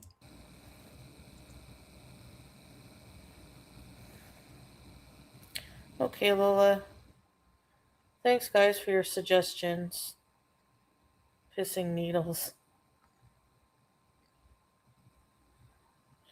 You did last 12-hour stream? I did it a long time ago, eh? Hey, Okie Pokey. Yeah, I remember, Chantal. You used to do 12-hour streams like it was nothing. It took all of us in Girl World to keep up with you. We needed the entire community of people. We needed all the reactors, all hands on deck to keep up with her. We were tag teaming each other in and out of the ring. Like, man, I've been up for 10 hours already. I am dead dog tired. Somebody tag in so I can go get some sleep. And it was like that for the longest. She had plenty of nose powder and she could outlast all of us. Now we can outlast her. Now she's complaining about 12-hour streams when it used to be nothing to her at all. Hopefully I can do it tomorrow. I guess just don't cancel your plans for me. If you can make it in, make it in. It's 12 hours. I'm sure at some point you can beast for a little while. Chantal, let me just put some reality in your face. Nobody has 12 hours to watch you. Most normal people have jobs, they have lives, they have families. They got to take care of their personal stuff. It used to be where people could watch you a lot more, but that was during COVID, when everything was on lockdown and everybody was in the house. Then people had more time to watch you, but these days, people got to go out and work. And it's summertime. Summertime is a time of going out, going to the beach, having a good time, doing the barbecues. You're enjoying the beautiful weather. They're not going to sit inside and watch you lay on the couch and be boring and high. They got a life to live. And your content isn't worth a shit anyway. Why is anybody going to stay home and watch you for 12 hours? For what? Makes no sense. They know if they got jobs and they got lives and they got families, if they're interested in what you do, all they got to do is just watch it on the replay on Kick or through a Girl World channel Or maybe they'll go to a clip channel and get the shortened version, which a lot of people do, and I can understand why. So it was like, it doesn't make sense for someone to take 12 hours and watch your happy ass. It doesn't make any sense. You're not doing anything worth the shit watching. And there's bad storms coming. I didn't realize that. Actually, check this out. You want to see depressing? Well, not for teardrop, but check the weather forecast for the next few days. Today, thunderstorm and showers. Tomorrow, cloudy and rain. Monday, it's an okay day, but I have a doctor's appointment. Then all the rest of the week, rain and thunder. So do something indoors. Your excuses are what? If there's bad weather all week, you can do something indoors. Just do something inside. You've got your apartment, and downstairs you've got the fucking gym. Use it. Get your ass on the treadmill and start walking. No excuses, lady. None. Look, I look like a bandage patient. I can't do white hijabs.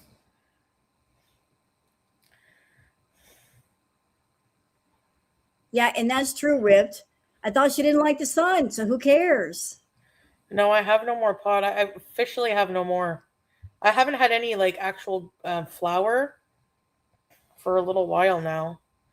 Like I didn't go buy any more, and then I found my little black vape on the ground in my bedroom. I'm like, oh yeah, I forgot I had a vape, and that's done. So I don't plan on buying anymore. That's all my favorite weather. Just missing. I do love that weather, but whenever we want to go out and bees, because 12 hours of just being inside. Yeah, I don't feel too well on onomatopoeia. You know what, Foodie? I'm checking the weather forecast right now. So, what do we got? Today, it was 69 degrees with a low of 52. Tomorrow, it is 69 degrees with a low of 51. But on Monday, it will be overcast. It won't be raining on Monday. And then you got another overcast day on Wednesday. So the weather looks like it's pretty mild up in Ottawa all week. It's going to be between 70, 73 degrees. That's not too hot at all. But 2 of the days of the week, it's not going to be raining. It's just going to be a little bit overcast, which should be perfect for someone like yourself. Walmart has UTI test kits. Oh, fuck. I'm going to make an order. You don't feel well anyway. Yeah. Yeah, we don't have the same meds as you guys. We do a lot of same stuff, but sometimes no.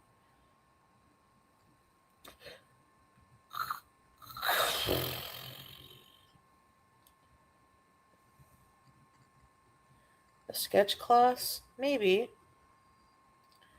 Yeah, a nice hot shower.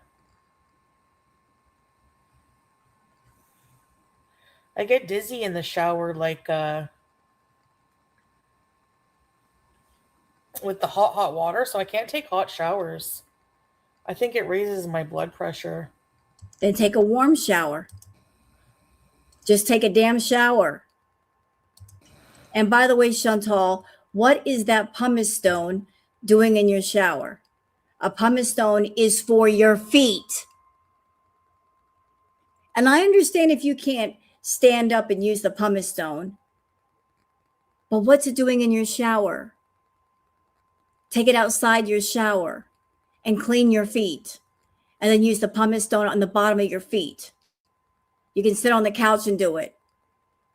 If you can't reach your feet in the shower, what's it doing in your fucking shower? I don't understand. Make it make sense. Weatherman always teases us here. Days, thunderstorms, and tornadoes coming, then not one drop of rain and no swirling winds. Aw, shoot. I'll trade you weather.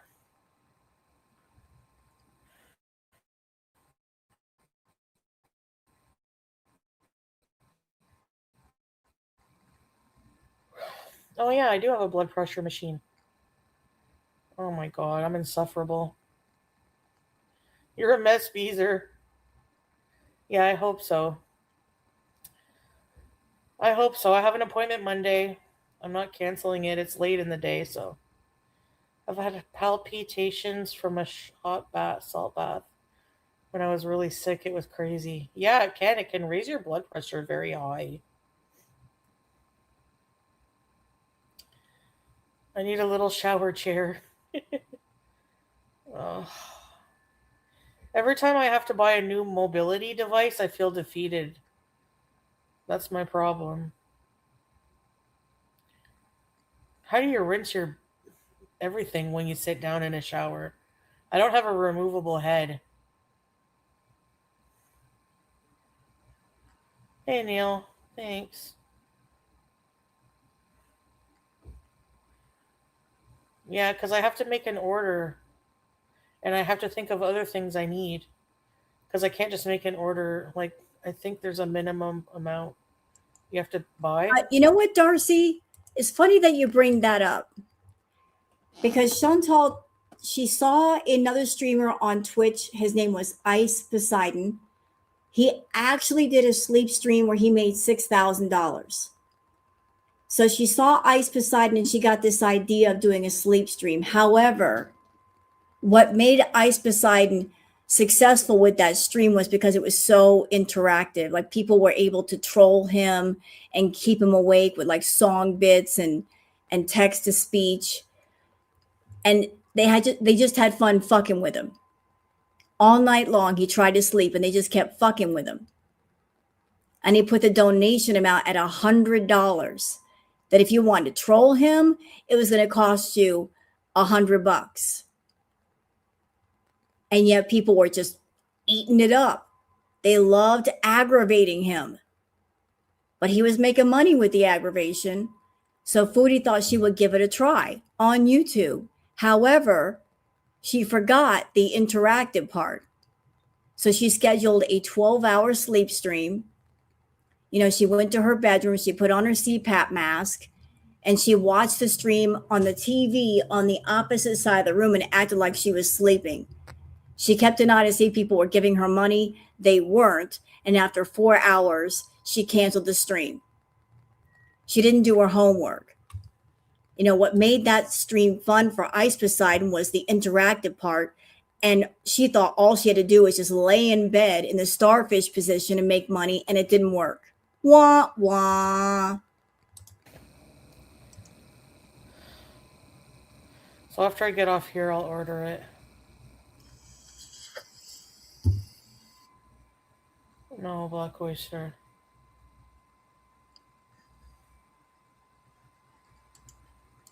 Oh. Really, Grimace?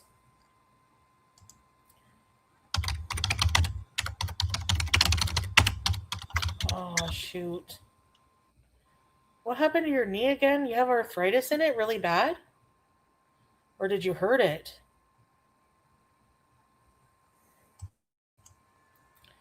There's not really much they can do for arthritis, eh?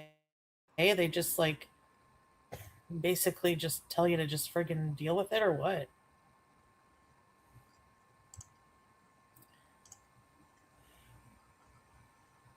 Sitting on shower chair. Do y'all want to see footage from the sleep stream?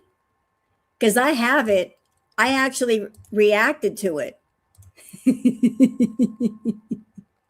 What she tried to do to make money? This is like an old stream I did. Y'all want to see footage of the sleep stream? This is dumb. I know her bitching. This is like an old stream I did, so they don't yell at me. I just started reacting to Foodie. I was such a noob. Hey, me. It's me again. How are you doing, me from the past? Oh my God. It's so funny to see my older content. Damn. I was such a baby. This is Foodie. This was her sleep stream, y'all. This is the most peaceful way to watch Chantal when she's not talking and she's sleeping. There's no screeching, there's no farting, there's no burping, there's no talking about Natter. This is the most peaceful Chantal stream I think I've witnessed in a long time. Yep. But as you can see, she's got the blanket pulled up to her face. Yep. And I'm watching her eyes to see if she blinks or if her eyeball is moving beneath her lids. Because if it is, that means she's not really asleep. She's pretending to be asleep. I can't really tell because of the position that she's in. So there's, how many people are watching? There's 226 people watching her sleep. That's probably the most she's ever had on Twitch, watching her. People watching her sleep. But I don't see anybody throwing her any money. People are just watching her sleep. And people are talking mad trash behind her back.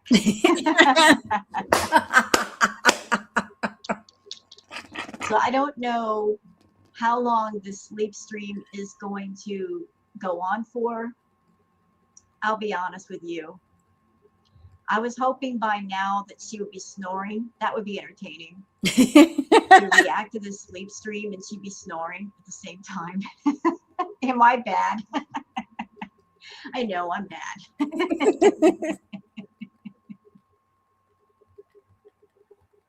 Hey, you know what? She's got her mask on. I don't know if you could hear her snoring, even if she was. But I'm just here for the comments in the chat.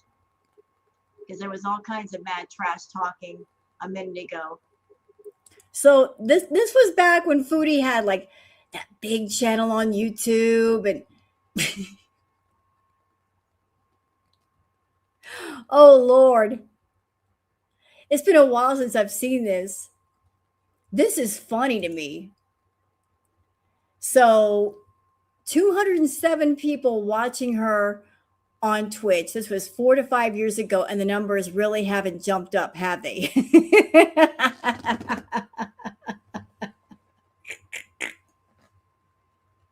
So she promoted this sleep stream.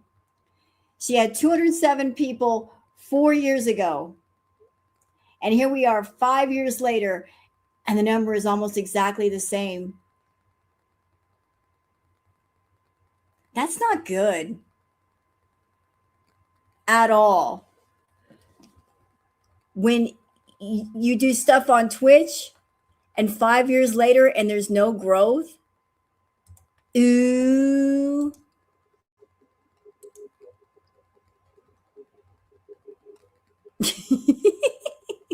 I think that she's been on a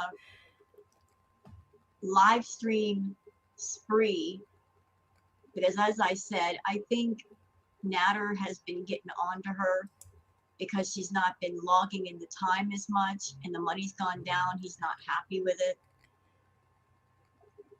But she's literally doing a sleep stream. And I wonder if she's thinking that's going to make her a lot of money. The last person that I could think of that was on Twitch that did a sleep stream was a person by the name of Ice Poseidon. Yep. He was a very active Twitch streamer. Yep. If anybody remembers.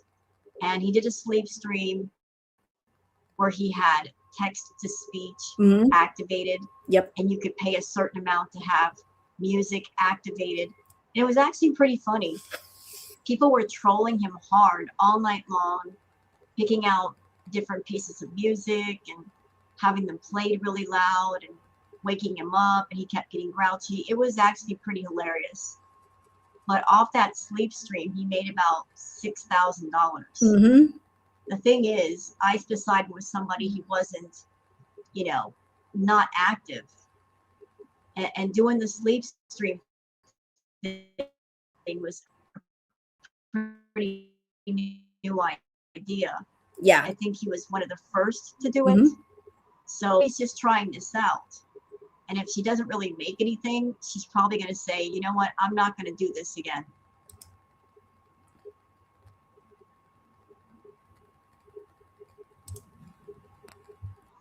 What's making me sad is seeing BBJ laying right next to her. She's such a loyal baby, Oh. sleeping next to her mama. It's a sad thing that Chantal doesn't really care about BBJ as much as Sam. Well, little BBJ was probably happy that Mama was actually home. That instead of like her running over to Natter's place and spending time with Natter, for once, Chantal was home in bed where she could curl up with her. Like, Mom's home.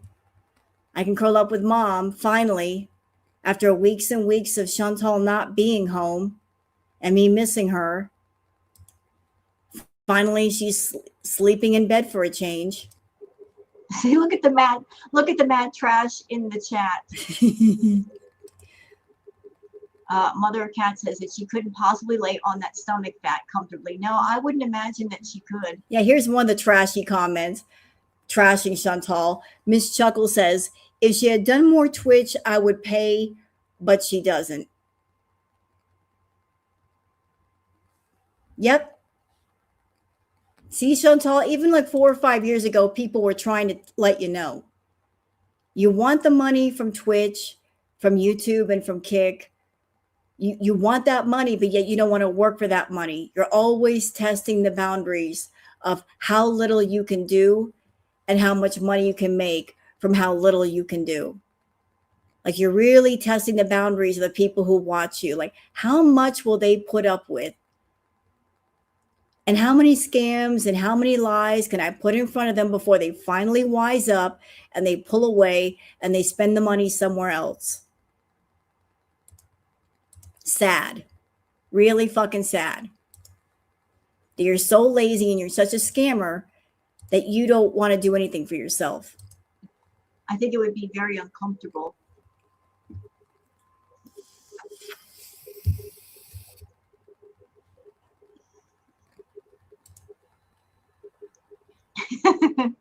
I hope Chantal knows that however long this stream is, while she's sleeping, if somebody says something offensive in the chat, that could potentially get her in trouble with Twitch. Yep. Because even while you're sleeping, you are responsible for the things that people say in chat. Oh, yeah. You know, she could wake up with her Twitch channel taken from her and not know why, because she wasn't paying attention. That's true. Mother of Cat says, I wonder if she has the starfish on her side too. See, it's not her sleeping that's entertaining for this stream. It's the trash talking.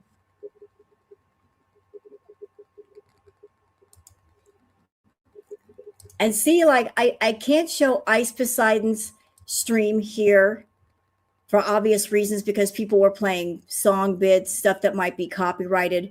But trust me, it was entertaining. Like, he set it for text to speech, and people were immediately trolling him. He tried to get into bed and sleep, and all night long he couldn't sleep because the text to speech just kept going off and off and off and off and off. Like, and every time it went off, he was making money. Every single time. And look at the difference in her Twitch stream. There's no text to speech. There are no song bits playing. It's just her laying in bed and thinking, I could just lay here and make money while I'm sleeping. But she wasn't sleeping. She's laying on her side and she's watching TV, but she's got her back to the camera so nobody can see the fact that her eyes are open. Or maybe that she's looking at her phone.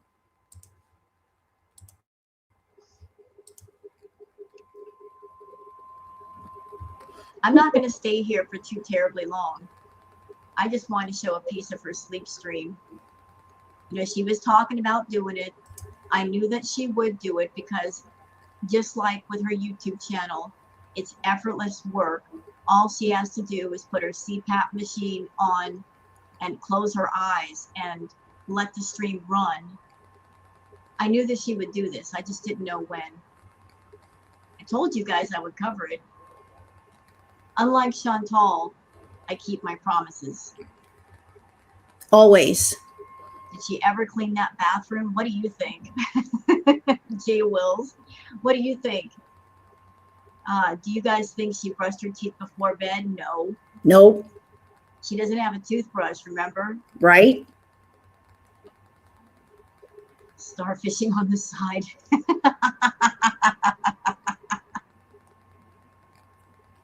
Hey man, I'm not here for her sleeping. I'm here for the comments.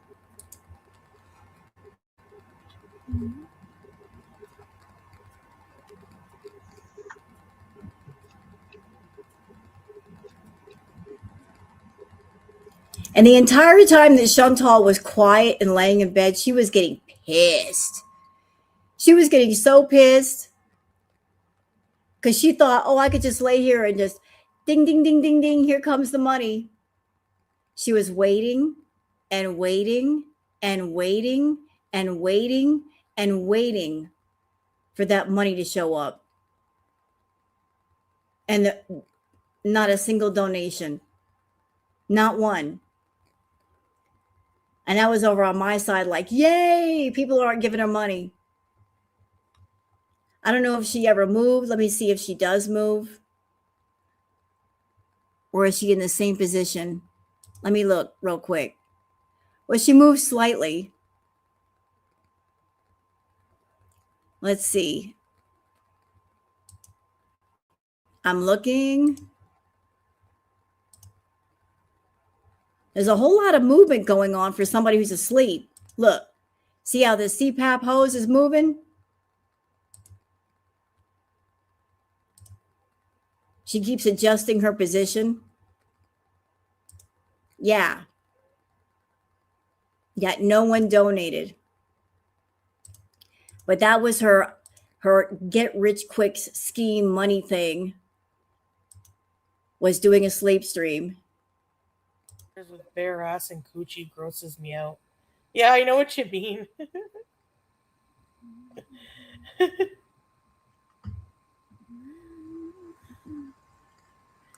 For $10, that's pretty good. Scrape. I'm gonna order it. Don't die online. I do feel like doing the 12 hours. No, you don't. Why would I suggest it if I don't want to do it? Because you are a scammer and you're a clickbaiter and you want people to show up. You'll sit there and deliberately put things in the title to get people worried and concerned over you when there's nothing wrong with you, or if there is, you don't give a shit. That's why. You like to keep your subscribers and your beezers on their toes. You don't want them to relax. You want them to be tensed up all the time, worried about you, concerned about you. What's going on with Foodie? Is she okay today? Did an ambulance come to her building? Is she in the hospital? You want them to always worry, worry, worry, worry, worry. You never let them stop worrying. And it's so unkind to do that to people. The majority of your beezers can go fuck off. The ones who are fetish people, the ones that are the feeders, straight up, they can go fuck off. They're over there to get you fat, to increase your decline in health, to fund your addictions. They can fuck off.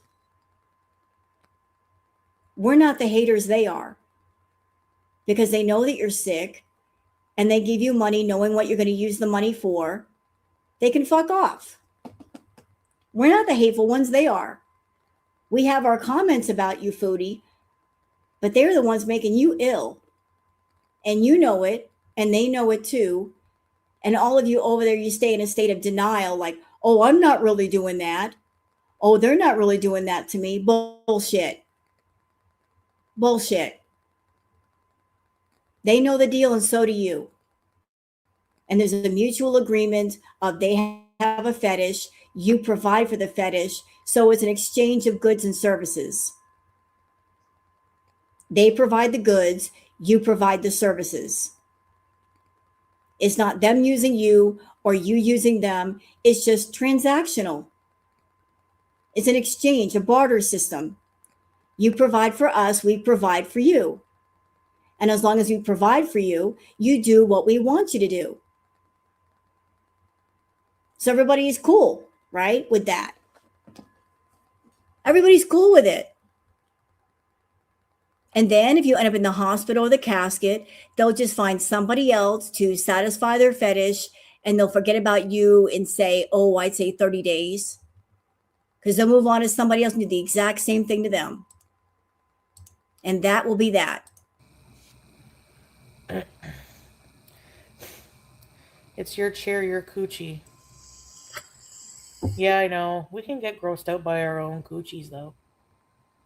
Hi, Jobel. Thank you. Yeah, I've had bad knees forever, but some reason a week ago, extreme pain. Oh, shoot. Do you need a knee replacement?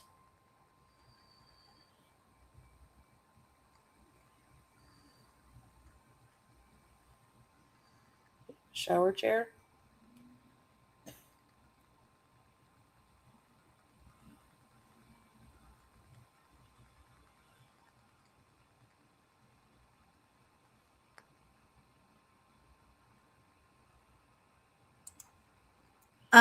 To answer your question of why doesn't she stay in the fetish part of YouTube? Well, because if she did fetish content on YouTube and labeled it correctly, that would be age restricted, which would mean less views, which would mean no monetization.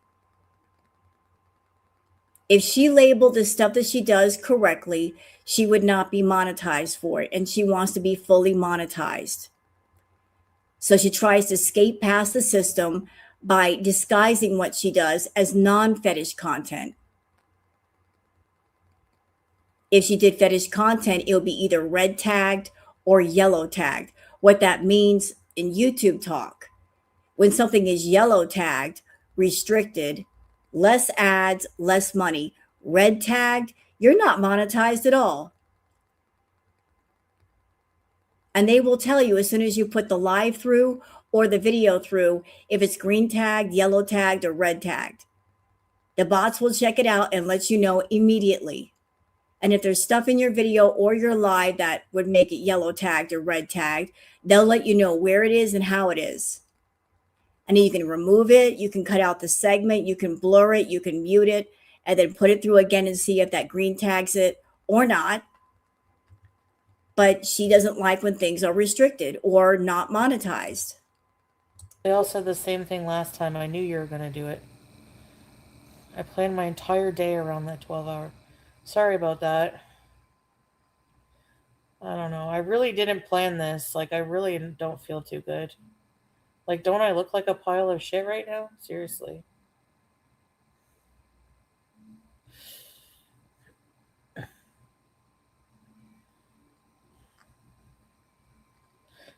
You're also full of shit. I canceled my nose job for this, Nina says. No, I'm sure some people are disappointed, but I will do it. I'm really hoping I can do it tomorrow. But just don't cancel any of your plans. Like, just... You know what, Chantal? I'm going to say something.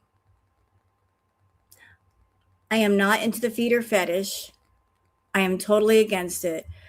But when it comes to the feeder fetish, most of the feeders, I'm sure, they like for the feeder fetish models to look a certain way.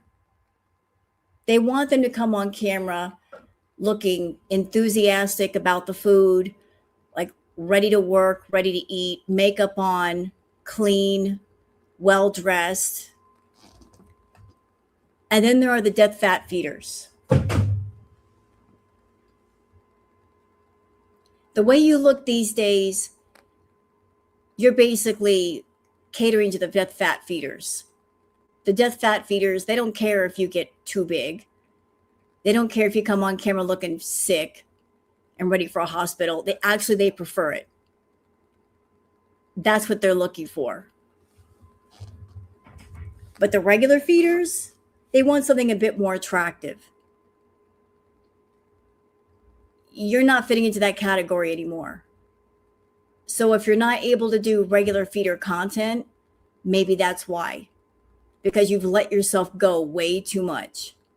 You come on camera dirty, filthy, no makeup, no energy, not attractive at all in the sense of like clean clothes, your hair done, all that. The death fat feeders, they love the fact that you look sick, and you are sick. You just let yourself go way too much. You know, don't revolve your life around me. I sound so.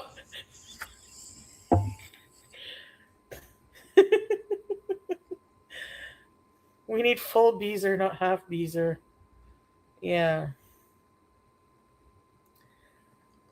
Well, put off your chores maybe tomorrow. I canceled a huge orgy. I got a dog sitter for the stream. Oh no. Did you really? Sorry about that. Oh, and by the way, Foodie, I'm also going to clock your ass on the fact that when you want to come on camera and you're fishing for sympathy and you want to look extra pathetic, you come on camera with a softer voice and no makeup on, looking very pale. Like you tailor your appearance to whatever it is you're looking for that day. But I've noticed that over the years, that when you want to look extra vulnerable and extra pathetic, you make sure to not wear your makeup. I'm so sad. I'm so sick. Okay, and what you're not getting is that the pity poor me shit, it ain't selling so well these days. Nobody cares. Sorry, counterfeit. Yeah, maybe. Well, I'm gonna try tomorrow my best. Well, the thing with tomorrow is gonna rain. Like, how can we do 12 hours? Like, all week it's gonna rain. Unless you guys want to do 12 hours inside. Hey, Meow. You know what she's doing right here? This is manipulative. It's going to rain tomorrow. I can't do anything in the rain. If I have to be inside, you guys wouldn't want to stream inside the house, would you? This is her basically backing all the way out. Like, I really don't want to do it, but I'm trying to put it off on the Beezers. Like, you guys really don't want it, do you? You don't want to stream for 12 hours inside, do you? She doesn't want to do it. But she's trying to basically pass the ball like, this is what you want. You don't want me to do it. You're not interested in a 12-hour stream inside, are you? That would just be boring. I see you, Chantal. I see you. I see you all the way over here. This is you trying to just wiggle your way out of a commitment that you created. Like, I spoke the words out loud and I made promises to people, but after thinking about it, I really don't want to do it. So I'm just going to try to wiggle my way out of it by putting it on the beach. It's like, you guys really don't want me to do it. You're right. They don't want you to do it. They don't want 12 hours of boredom. What they want is an entertaining stream, whether it's for an hour, 2 hours, 3 hours, 4 hours. For fuck's sake, do something entertaining. Find an idea. Go on TikTok. Look around. Consult people. Do what you got to do. An hour stream that's really entertaining is worth far more than 12 hours of bullshit. And that's all you've been giving people is bullshit. I'm a smaller channel. I'm doing better than you, bitch. How is that possible that you've been on YouTube longer than me and yet you can't work your way around a problem with doing entertaining content? That's a good idea, Melly.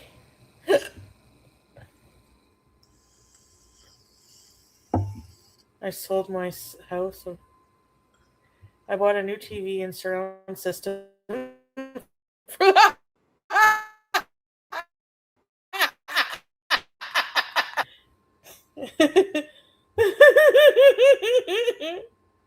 Oh, I bought a new.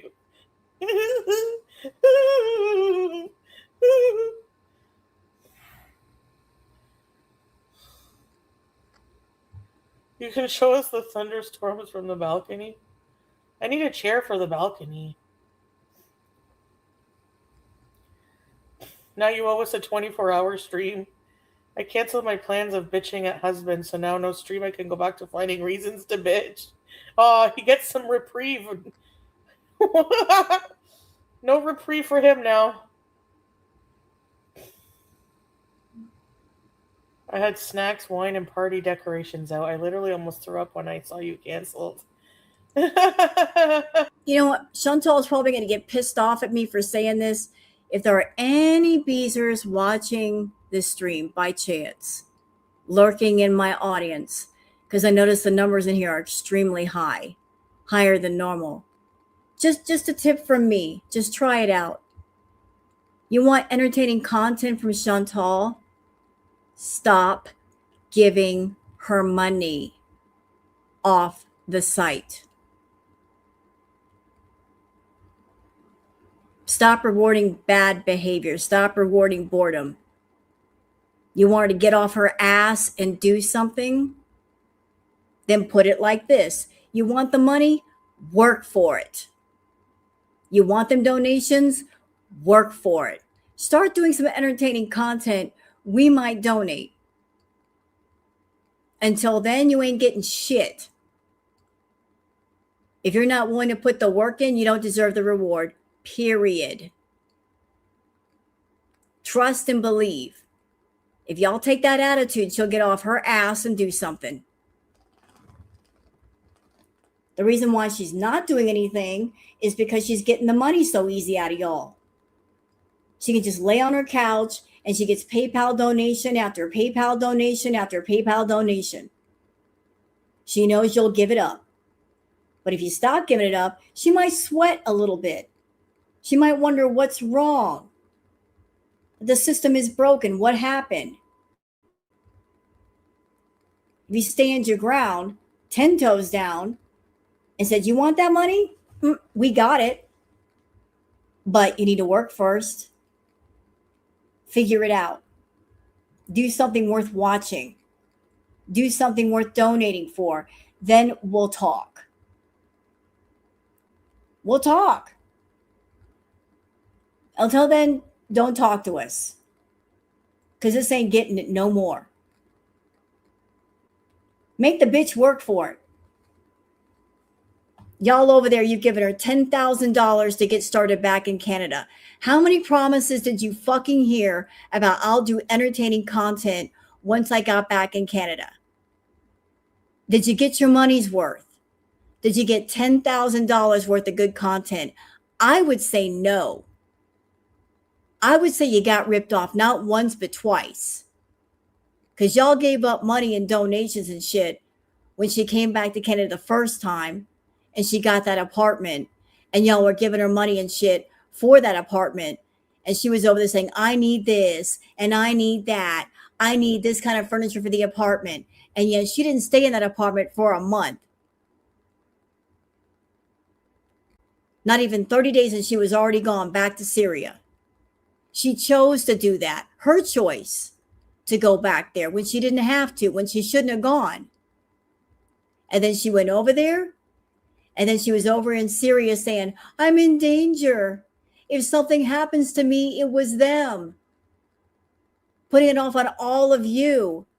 Like it's your responsibility to give her a fresh start. Hey, guess what, Beezers? There's a lot of people that have to get started again, have to start over again, and they don't get no help, and they manage just fucking fine. The reason why she acts like a fucking baby is because y'all treat her like one. She's a 42 years old. She should know how to figure this fuck shit out. And if she doesn't, that's her problem, not y'all's. Stop coddling her. That's her problem now. She's entitled. She's used to being coddled. She's used to getting herself into messes and other people cleaning them up.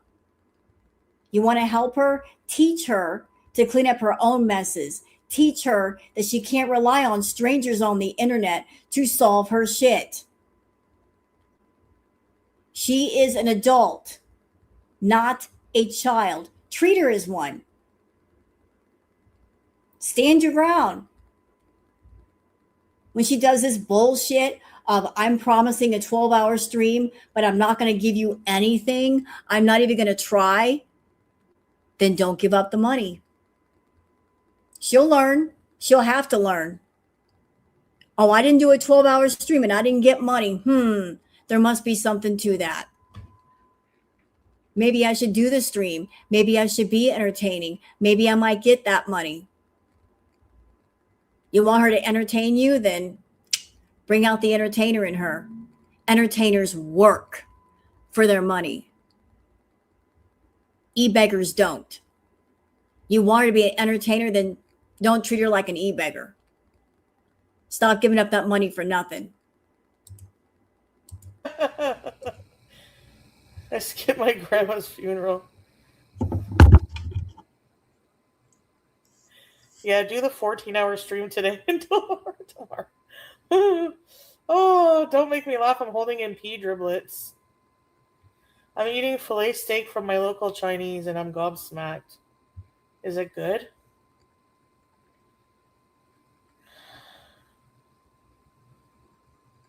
Being disappointed is understandable. Trying to guilt Chantal is... Yeah, I know, I get it. I had it all planned out. All the stuff. I am listening.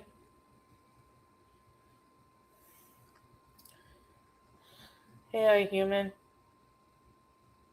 Teardrop, did you ever watch Vivarium? And I'm going to say something else since I'm here, since I'm on my soapbox. Here's a thought. Chantal won't do jack shit on Kick and on YouTube to entertain her public audience. But you best believe that when a business cameo comes through, when a donation comes through, she'll put the work in. Those private donators, they get her full attention, and she'll put the most work in for shit going on off camera than she will on camera. So basically the attitude is, all of you that are watching me on the internet, those of you that have been watching me for 10 plus years and funding my entire life, you're the reason I got to go to vacations to Thailand, to Cuba. You funded my trip to Syria and to Kuwait, and you kept me going. And you gave me the freedom that you yourselves, as my viewers, you didn't have. Those of you that work hard and you have regular jobs and you got families and bills to pay and rent to pay, you gave me a gift that I'm sure a lot of you don't have, and that's called freedom. To do what you want, to go where you like, to take vacations. You gave me those gifts. And rather than be grateful and count my blessings and give back, all I did was continue to take. And I haven't given back yet. And it's been 10 years. And I continue to take. I continue to ask. I continue to beg. And the wheel will just keep turning until someone or something breaks it in half and says no more.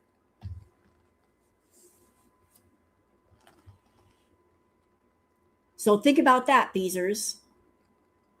This bitch puts in more work off camera away from you than she ever will in front of you. And if you want that to change, then the wheel has to break and the system has to change. She comes online. She wants to get on Kick. She wants to get on YouTube, on Twitch, and make that money. Make her fucking earn it.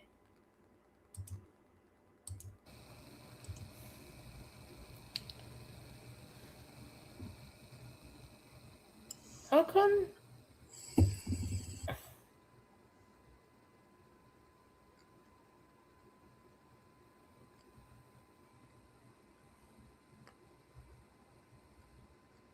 It was meant to you? Oh, you saw it years ago. Do it next week when you feel better and the weather is better too? Yeah, I guess.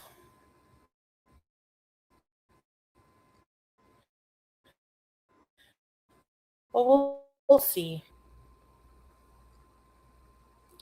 I'll make it up for you guys for sure. Honey chili chicken delicious. Are you Bobby Joe, Skitty Marks? Famous last words of Chantal. I'll make it up to you. I'll make a promise. I'll break it, but I'll make it up to you. I promise I'll give back later, but later never comes.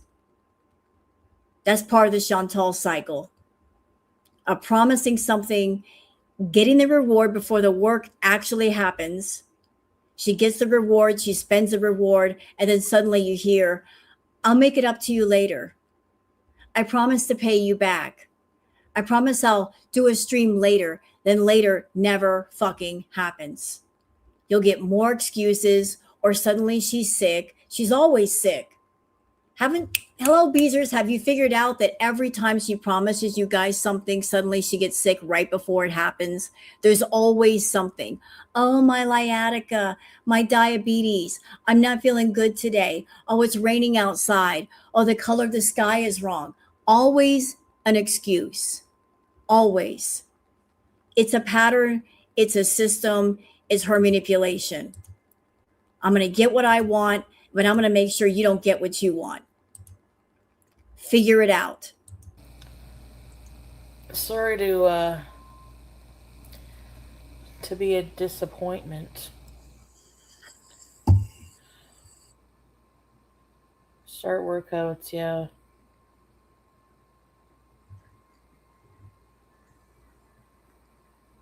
Oh, no.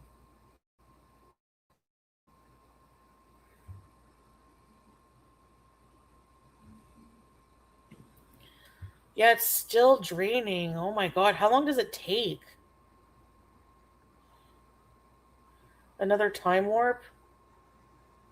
Which era? Halal chicken noodle soup. No, salt. I don't want salt. But yeah. You better make it up. I miss my eyes crossing and burning watching my phone for long. My eyes crossing and burning. You know, this comment right here. So the feeders in her chat. Here's one right here. Cheesy Piss says, I would love another time warp. Really? So Chantal's an extreme diabetic, high blood sugar, high blood pressure, history of blood clots in her lungs, enlarged heart, heart murmur, extreme fatty liver, non-alcoholic fatty liver disease. Now she's got a UTI allegedly and a boil allegedly. And you'd love to see another time warp when her time warps were all about overeating. And girl world are the haters? We're the haters? You're going to suggest to a 550-pound plus woman to overeat? Well, I rest my case right there. Someone with all those health conditions, sick, have a hard time breathing, and you're going to say, I would love to see another time warp. I want to see you overeat just a little bit more. That's entertainment to me, watching an addict do self-harm behavior and self-harm addiction content. That's what I want to see. Yeah, you know what? Those of you that call girl world haters, I don't want to hear nothing from you ever again. You hear? Just don't. Whatever arguments you have are invalid.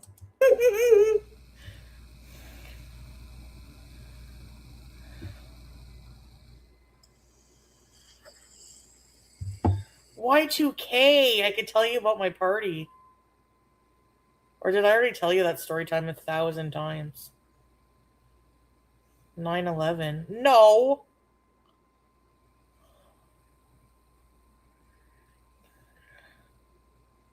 I did 1950s was my first one. I did 1920s. I dressed up like a flapper. Only fans for boil draining. Ew. Ew. Nasty. Fiber Widow's Peak era as Chantal Marie. Hey, Jordies. Remember, I used to. It's true.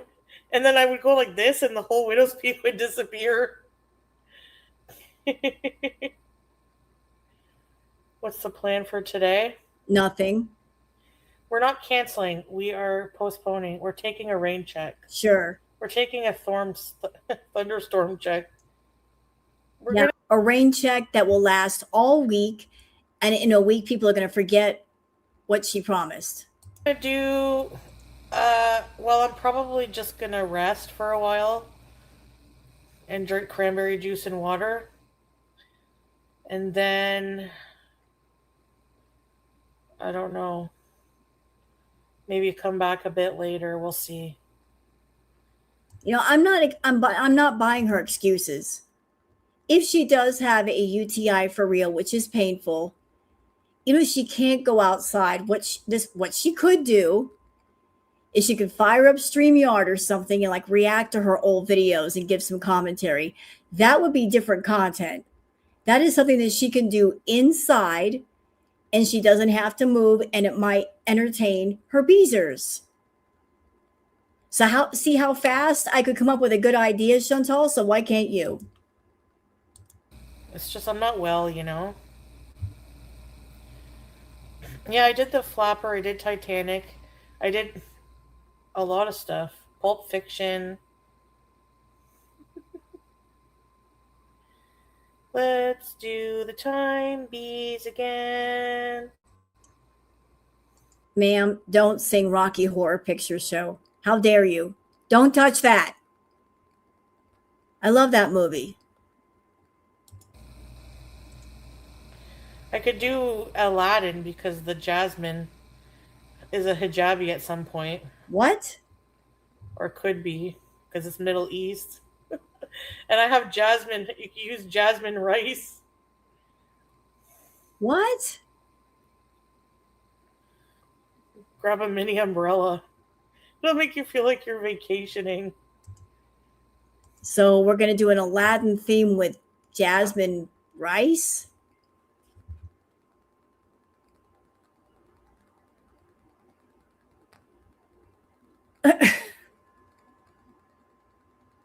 Huh?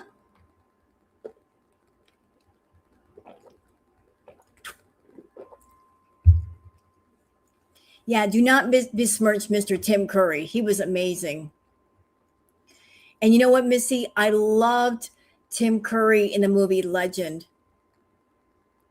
Oh, he was amazing as Lucifer. In Legend, he was so good. I heard that costume was a nightmare, but he was amazing in Legend. Did I wash my fridge? I cleaned up my fridge, yeah. Really, Happy Joys? Like I can't explain it, but watching him play Satan or Lucifer in Legend, he was making me feel a certain kind of way. Just the way he was talking.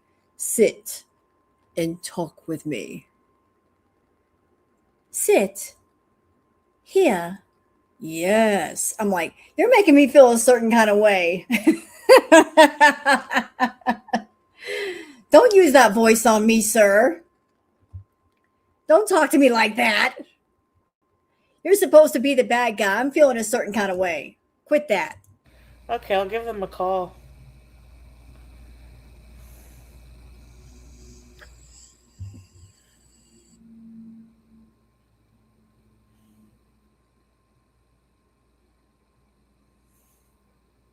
Oh yeah, I did the shine. I did Twin Peaks. Remember, I had that nice Twin Peaks. I had a Twin Peaks cookbook.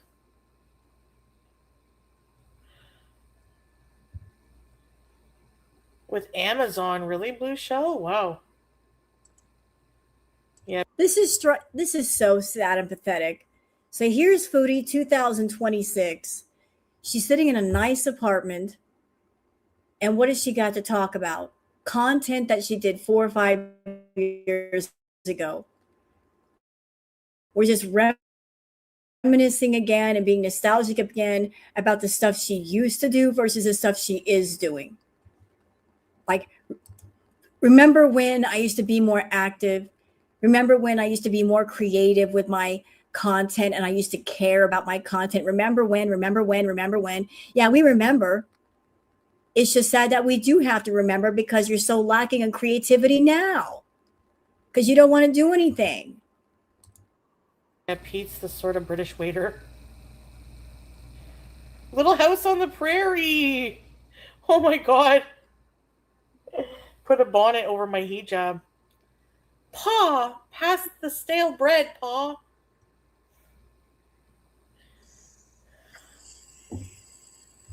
I'm just so tired of eating. What? Eat fatigue. Little House on the Tiniest Pasture.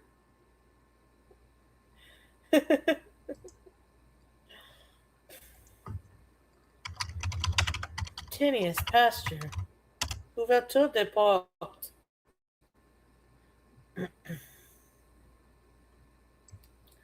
Littlest hoe on the prairie.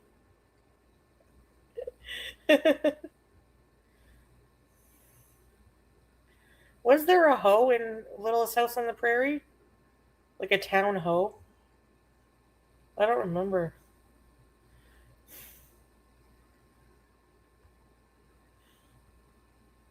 Nellie. Well, she was a bee, but I don't think she was a hoe, was she?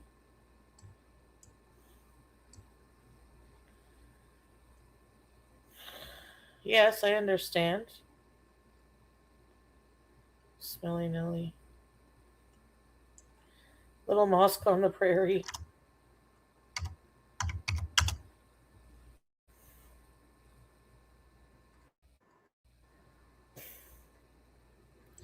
Okay, Jackie. Jesus spam.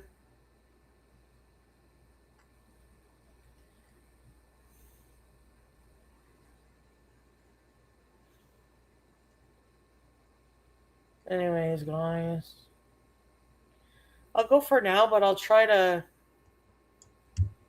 feel better and maybe come back later, but she married the little four-eyed guy.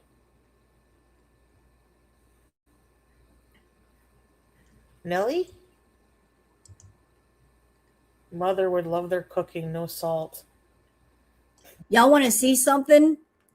So I was just wondering, how many times has Foodie been sick with a UTI? So here's what I did. I just went on YouTube and I just put in Foodie Beauty UTI. How many times has this happened? Let's see. So we got Says Who did a very short clip, UTI TMI on edibles. Let's see, what else do we got here? Unicorn Pondu did a video 2 years ago. UTI Camel Detox. This looks like it was back in Kuwait. All right.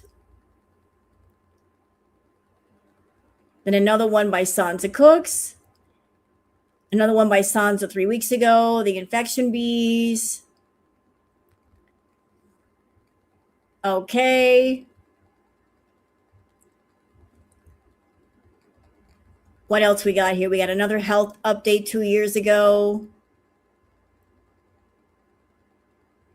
Skinny Queen Reacts did one 2 years ago. New health issue and update.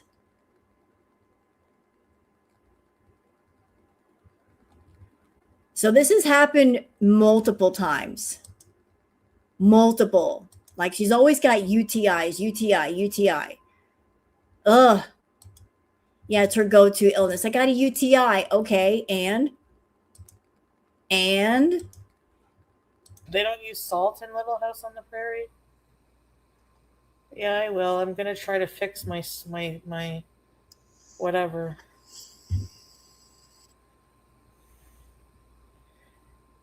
They have suppositories for that? What? I won't be taking that. You chew. You chew, teardrop, and you, everybody. I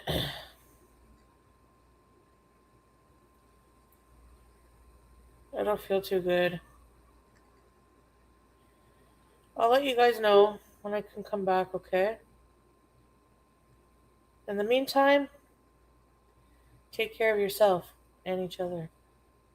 What's that from? I don't remember.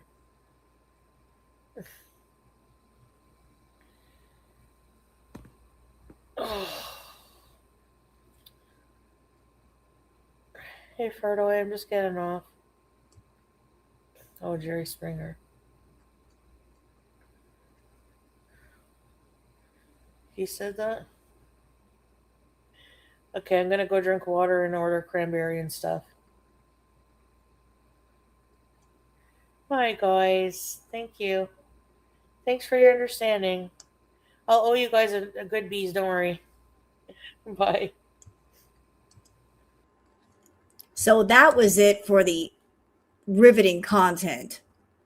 Wasn't it riveting? Were you on the edge of your seat? I'm sure Chantal was on the edge of her seat. Let me get rid of that. Doggone it, Chantal, I was sitting here looking for something else to watch, and you ended too soon. Bitch. What else we got here? I'm looking for something entertaining. What could be entertaining that we can watch now? I'm looking. What do we got here? Do.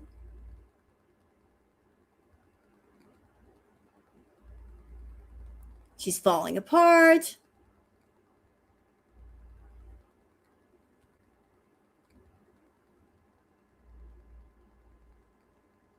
This might be something.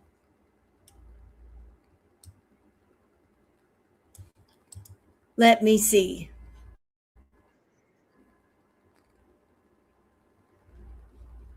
So since we're on this subject, how about we go to barbecue chillin'? Because this is not the first time she's had issues. So shout out to barbecue chillin'. Deleted Foodie Beauty leaks from the backside, soils the bed, and uses Julia's pee pads on the bed. Let's watch.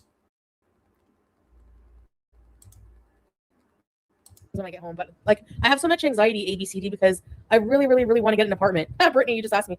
I really want this apartment, and I'm gonna freak out if I don't get it. I'm gonna try not to, but so I'm going home. No, I'm going home on a bit earlier. Yes, a bit earlier, but still to leave enough time to really fully be ready and not like have another pass out incident. So I'm gonna get everything in order. I want them to order some extra meds for me, but I am 100% going home. Yes, it's like I said, it's not. I wanted to go home really bad yesterday. I think I'm going to get wheelchair service just in case. What if I get really dizzy or, like I just this one last time, then I won't have to worry about it. Whenever I leave, I'm going to stay in a hotel until I move into my new apartment, which will be on November 1st. Like the hotel is like $800. It's insane. It's like 500 USD. Okay. Whoa. $500? How long were you staying at this hotel? Either that's one really expensive room or you were staying there for a minute. Holy shit. $500 for a hotel room. What are you staying at, the Marriott?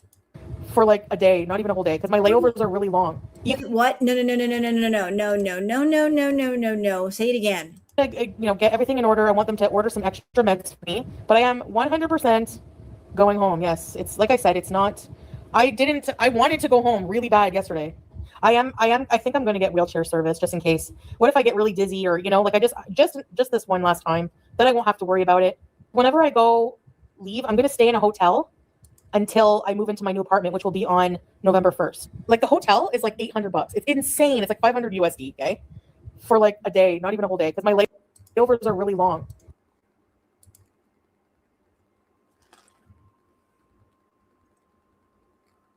I have never heard of a hotel room costing that much for half a day. I mean, what hotel is she staying at that it costs that much money? They're going to charge you, they're charging you $500 for half a day, not even a full day. I mean, do you really need a luxurious hotel room? I don't think you do. Yeah, that is a lot, isn't it? That's crazy work. Or is it $100 for the room and $400 for food? Is that what's going on? You can buy lounge access.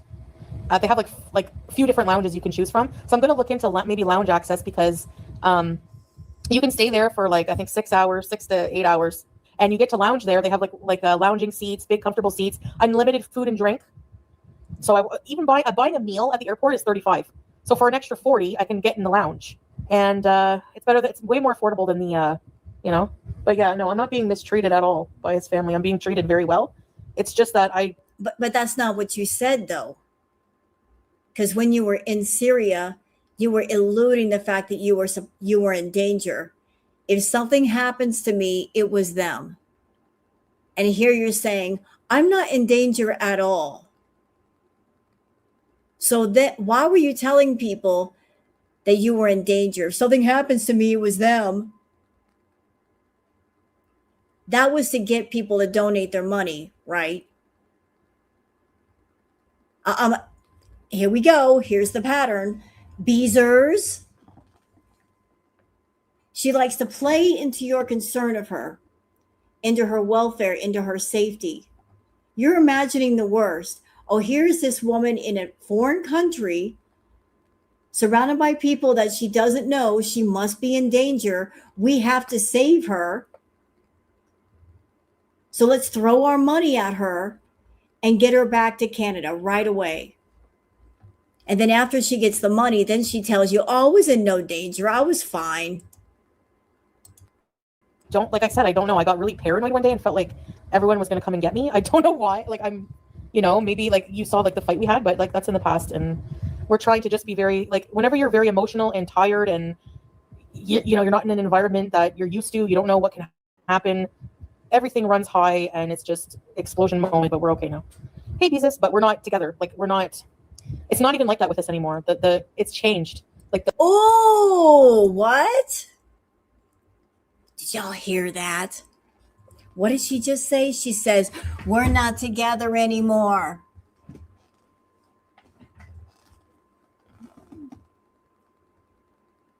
Out of her own mouth. We're not together anymore. So what's all this nonsense ever since she got back to Canada? Oh, we're still married. That's my husband. Out of your own fucking mouth right there. I got really paranoid one day and felt like everyone was going to come and get me. I don't know why. Like maybe like you saw like the fight we had, but like that's in the past, and we're trying to just be very like whenever you're very emotional and tired and you're not in an environment that you're used to, you don't know what can happen. Everything runs high and it's just explosion moment, but we're okay now. Hey, Jesus, but we're not together. Like we're not. It's not even like that with us anymore. It's changed. Like everything has changed. The love, everything. So it's not the same. It's never going to be the same. We want to move on mutually. Okay, if you have money, living in Syria is a lot more comfortable. If you have no money, of course, it's going to be awful. But even if you have no money, you have a million family members usually, and people look out for each other, Okay, YouTube lover, my family doesn't hate me. I'm not estranged from my family whatsoever.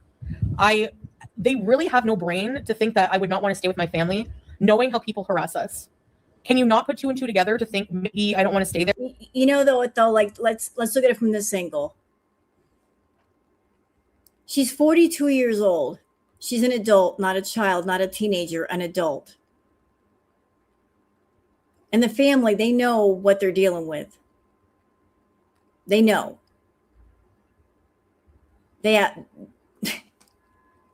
Ever since Music Biz Marty, may he rest in peace, ever since that whole thing with Music Biz Marty, which Chantal invited in, because she was talking mad trash about Music Biz Marty. And she should have known what she was fucking with. Ever since all that trouble with Music Biz Marty, the family won't let her stay there. Or if they do, they're like, you can't let people know that you're here. We don't want any trouble. We don't want the trolls coming after us. So whenever Chantal has stayed with the family, she had to keep her mouth shut. And even then, she failed. Because we all remember that occasion when she was staying with the aunt. And I'm sure the aunt told her, no streaming at my house, Chantal. And she did it anyway. And then she got clocked for being at auntie's place. And I'm sure the auntie was not happy about that. So the family knows they can't trust her. And they know if they let her in the house, she's not going to be a very nice house guest. She doesn't take a shower. She stinks the place up. She's messy. She'll eat all the damn food. She won't be nice. She won't try to clean up after herself or buy a sack of groceries. And they don't want her in the house. And I can't say that I blame them. You can be a family member and love a member of your family, but from a distance. And if somebody is problematic, that's the way you should love them. Like, I love you, but I don't want you near me. And so the family, they're all like that with Chantal. Like, we care about you, but we don't want you around us because you are a problem that brings other problems. And we don't want that. They ain't got to deal with that. They don't have to deal with that. They're not going to deal with that. There and put my family at risk. Hey, Charlotte, my mom already has to contact the cops about something. Why am I going to, I don't know if my health is worse. I mean, I'm older, but back in Canada, I remember going into the hospital with blood sugar problems. I had uncontrolled diabetes probably even back then. I was 402. I was my heaviest. When I went to the hospital, they weighed me. I was 402. My blood sugar was 17. So I had... Ma'am, you're well over 500 now. Blood clots. I wouldn't say that I'm unhealthier now. It's not that it's not safe because there's a lot of women without hijab here. It's just that I don't know how I'm going to feel. Honestly, I don't love wearing it, if I'm honest. I'm so sad about Juice Box. But like today, I called her and she went to Salah. Like, she's snobby with me these days. Like, she's so attached to Salah. So why am I going to cry over a cat that doesn't even really love me fully? I'm so glad we're watching this stream. I just picked it randomly. I didn't know how good this would be. Listen to this bitch talk about Julia. Look at her. I called to Julia and she went to Salah and she prefers Salah. So why should I care about her? She didn't pick me as her person. Fuck that cat. That's basically her attitude. She didn't pick me. She bonded to Salah. So fuck that cat. I'm supposed to be her person. She's supposed to love me. Chantal, animals pick their person. Sometimes you bring a pet in the house and maybe you bought them for you, but they prefer your partner. That's the way it goes. Anybody who's ever owned a cat, I don't know about those of you that own dogs. Dogs are fantastic. But if you're a cat person, then you know cats are a law all unto themselves. I like to compare it this way. Dogs are like 4-year-olds. Cats are like 40-year-olds with the attitude. Cats are born with a 40-year-old attitude.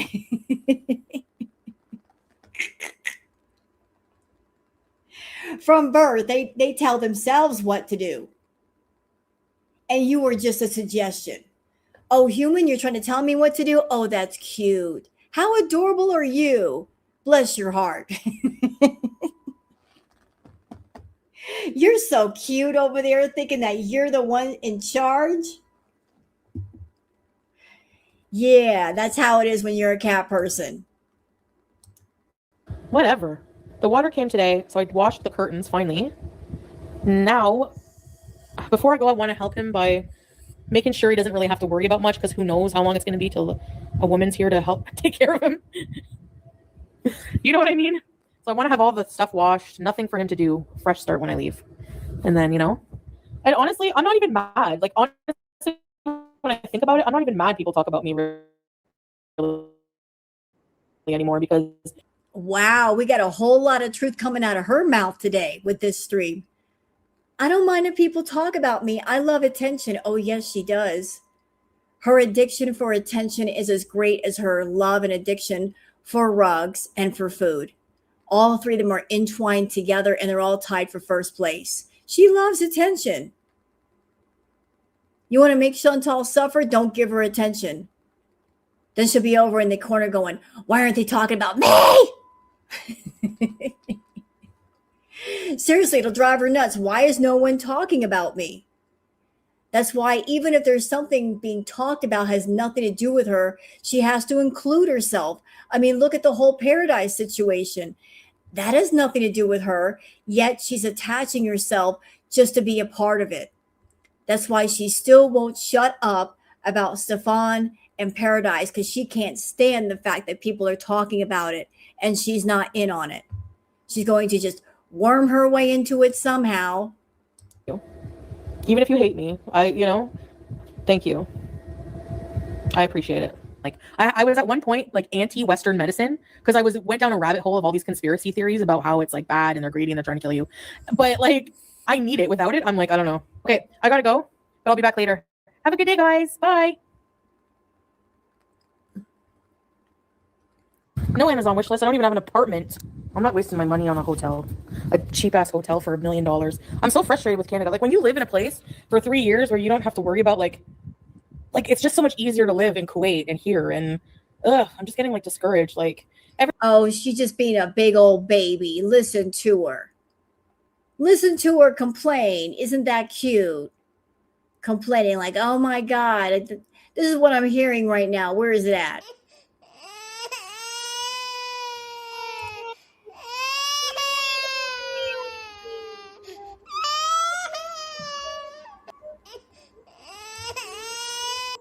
I hear a baby crying. This is what happens when you let someone like Chantal live in the Middle East and she's living somewhere and she doesn't have to pay rent. That not paying rent stuff spoils her. So she was in Syria and not paying rent, and she got dead ass spoiled on that. And then she has to come back to Canada and pay rent, and she's gonna bitch about that. Girl, you got a break from paying rent. Shut up. every single place I've wanted, I have been denied at, and I'm just annoyed. I'm just getting discouraged. And why were you denied? Was it because of the bankruptcies on your record? Was it because of your bad credit? Was it because of your debt? I mean, apartment complexes and landlords, they don't fuck around. When they rent to people, they want everything. They want all your records. They want your bank statements. They want your personal info. They want your next of kin. They want a blood sample. They want your right leg and your left arm. They want all of it. A lot of people go through that, Foodie. You're not the only one. I hate apartment hunting. It's discouraging. It's invasive. Like, it's expensive. It's annoying as hell. Yeah, life's a gift, blah, blah, blah. I'm still allowed to be frustrated sometimes. I want to live off grid, honestly, I do. I want to buy like a huge canvas tent and just live off grid. That's what I want to do. No one will know where I am. I can't be doxxed. Think about it. Oh my God, maybe I should do that. Like, no freaking joke. Fuck. I really wish you would have. That would have been great content, would it not? Foodie Beauty living off grid. Damn it. That would have been amazing content. Foodie trying to live off grid in a tent. Living out in nature. With no comforts. No Postmates, no Uber Eats. No walking to Walmart. Just out in the middle of the woods. That would have been amazing content, chat. Watch her get all kinds of frustrated and mad because she can't figure out how to do simple things for herself. Can you imagine Foodie just trying to start a fire? It's cold out here. I need to start a fire. How do I do that? How do I make a fire that's going to burn for a while? I'm going to gather the firewood, chop down a tree. Okay, it took me 6 hours to make a fire. Now, how do I cook on the damn thing? I don't know what I'm doing. Somebody help me. Apartments and their rent and all their bullshit rules. Seriously, and they're like thievery. Costs like $6,000, $5,000 to move in somewhere. I'm just going to apply at every single place in all of Canada and go from there. Oh, I really don't want to rent a room. I'd rather be homeless. I'm not even joking. Like, some people get like $2,000 a month and they want $2,000 for rent. You might have to lie a bit. I already do. I'm just joking. No, she's not joking. And you know what? If you do lie on an application, just by that alone, they can deny you. But I'm pretty sure you can't get away with lying on an application because they check everything. They do the credit checks. They will check your credit. They'll check everything, make sure it all pans out before they give you the keys. So you can't really lie, Chantal. And you know what? Instead of bitching and complaining about deposit, security deposit, pet deposit, all that shit, extended stay. You can get into an extended stay. Live on the cruise ships. Really? You can live on a cruise ship? Oh my gosh, they have buffet. Really? How do you live on a cruise? I can't live a normal life. I get so bored. Like, we only live once. Why am I going to be normal? Why? Well, entitlement, how? So I have to live a certain way people want, or else they get mad at me? Okay, well, be mad at me then. I don't know.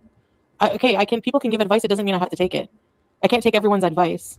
You know what's crazy about her lifestyle is that she's insisting that she has to live a certain way for us to be happy. Well, the thing is, Chantal's in competition with herself always. Like, she's got a certain idea of how she should always live, a certain standard, if you will. And if she doesn't meet that certain standard, then she gets pissed off. So Chantal's standard is that she always has to live in a luxury apartment somewhere really, really nice. Sometimes you can do that. Sometimes you can't. Sometimes you just can't afford it. Sometimes if you can't afford it, you can live in a not so great place for a while and then upgrade later. But she doesn't like the idea of stepping down just a little bit to do better and then get what she wants later. So she's in competition with herself. It's not that we're saying you have to live in a $2,000, $3,000 a month apartment. No, she's telling herself that. Always. You know, I can take it into consideration, but no, I'm not low income. I'm not considered low income is like $12,000 a year or something. You have to be on benefits to get housing in Canada. I'll come back when I can, okay? Bye. Have a good night. Hello. Hey, Deborah. My wiggle arm has gotten huge. What's going on? Okay, this is supposed to, I think this is wrong. These are too small. I'm going to make myself a coffee. Ugh. Can I be mean this morning? There's somebody I don't like an influencer. Michaela Nagoria. I don't like her. She gets on my nerves. I don't hate her personally. It's just every time I'm scrolling on TikTok and I hear her fake accent, I just want to scream. I don't mind the Boston accent, but her, it's exaggerated and fake. There's proof that it's fake. When she started her online career, she talked normal. It's like, okay. And when you started your YouTube career time on YouTube, you were talking a little bit normal. And look at you now with the screeching and the baby voice and the dad and imitating mother. I mean, who are you these days? What personality are you today? And hers is like extra annoying because I actually like the Boston accent. This is so awful. Don't hate me and cancel me. But I remember pranking people in the phone book when we had phone books. As a kid, my friend and I would look up every person named Gaylord and we would call them and prank them. Yeah, I know. I was awful. I know. Kids are awful. I know. Kids are awful. I was an awful kid. It's not that I don't like doing things for Slaw or taking care of the home. I just don't want the pressure. No, I'm not dating. I hate men. I don't have any interest at all in dating at all. So I don't even think about that. Like, I just want to focus on like, having fun, making better content, focus on myself. Notice the order in which you put things.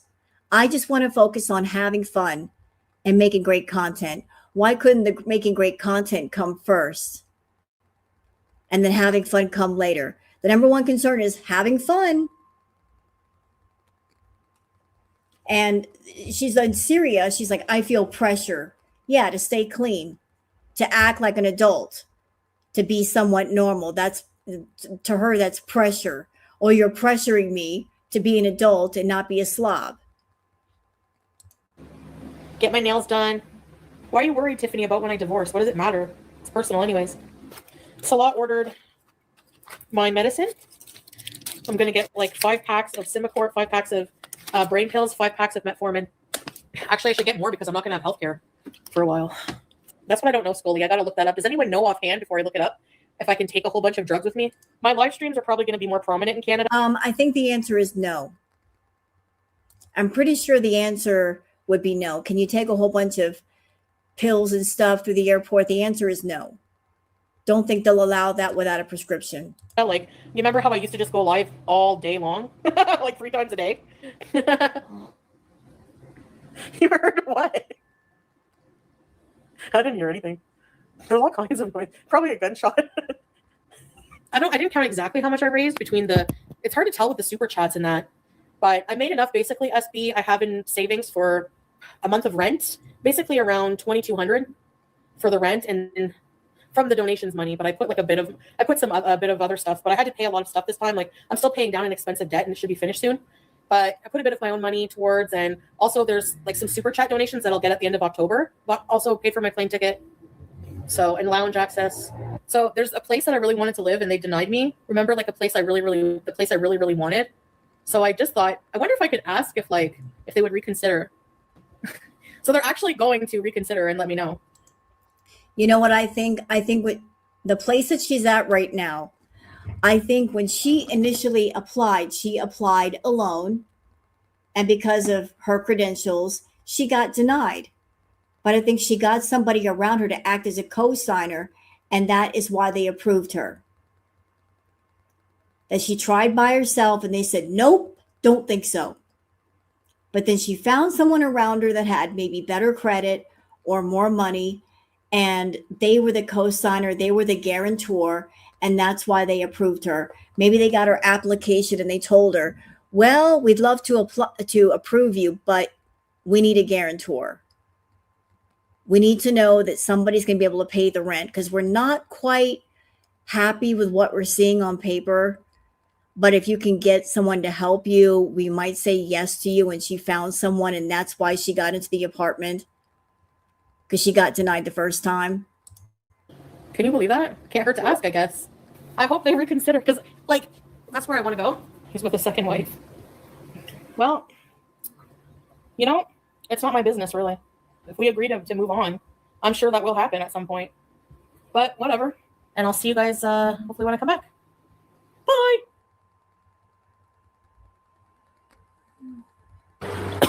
Beta, Mark, drink pineapple juice? It's not that kind of sick. Like, it's, no, remember the last time I got really sick with like a stomach bug? Well, I have that same friggin' thing. Like the same symptoms.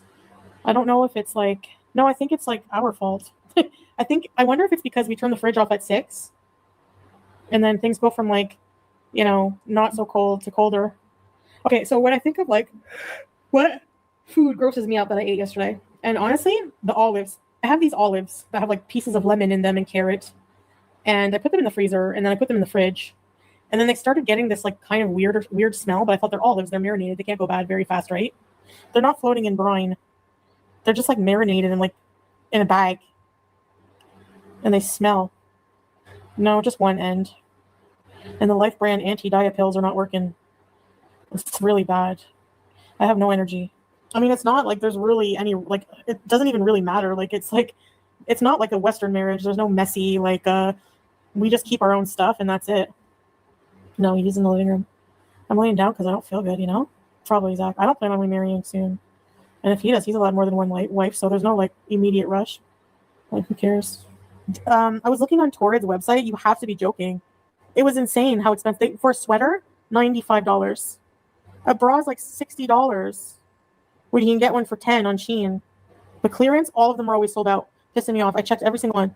All the sizes were sold out on like everything I wanted. Because they do have a clearance, but it's annoying. Like, that's the thing. Shein is low quality slave labor, I know. But I don't know what to do. Oh, shoot. Oh my gosh. I'm so sorry. I don't know. You know what? I don't even know what I'm going to be like when I go to Canada. It's hard to say how much I've changed since being here. You haven't changed at all. And you going to the Middle East was supposed to be a reset.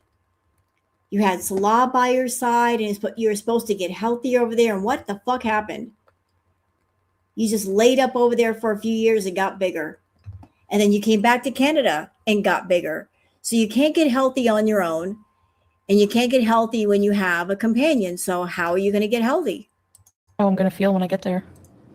Might take a while, you know?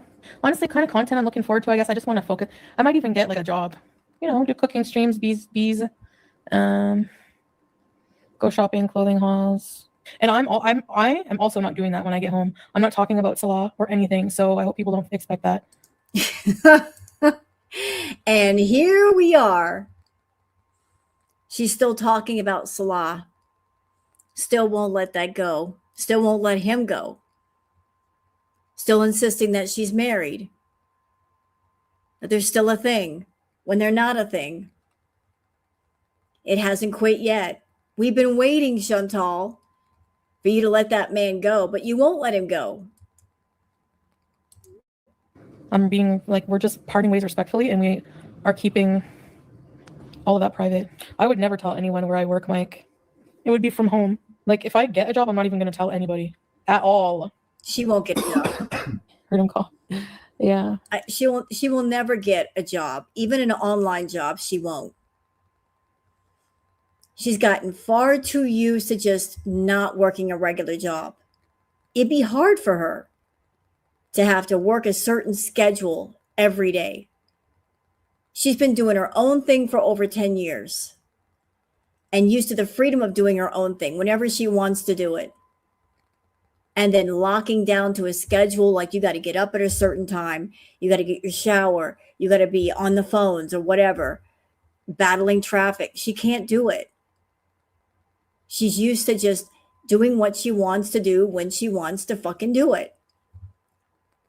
And even, let's just say by some miracle, she did get a regular job. It wouldn't last because she would be resentful of that job. She'd be on the phones or doing whatever, thinking to herself, man, I was on YouTube for 10 years making all that money. And look at me now. I'm working this job for X amount per hour. And this just fucking sucks. She'd be a resentful, bitter, nasty employee. But his wife at the time was Italian from New York. Shannon Doherty. What? My wife Italian? No, not you, my grandpa. Oh. What? I thought you were talking about my fourth wife. Oh, yeah. Well, he'll be losing one soon. I'm just joking. Happy birthday. Yes, thank you. It's my birthday now. For me? For you, they're saying happy birthday. Thank you. Merci beaucoup. Merci beaucoup. He's 32. Say that again. I saw many people in Thailand eating grilled worms and bugs with hot sauce.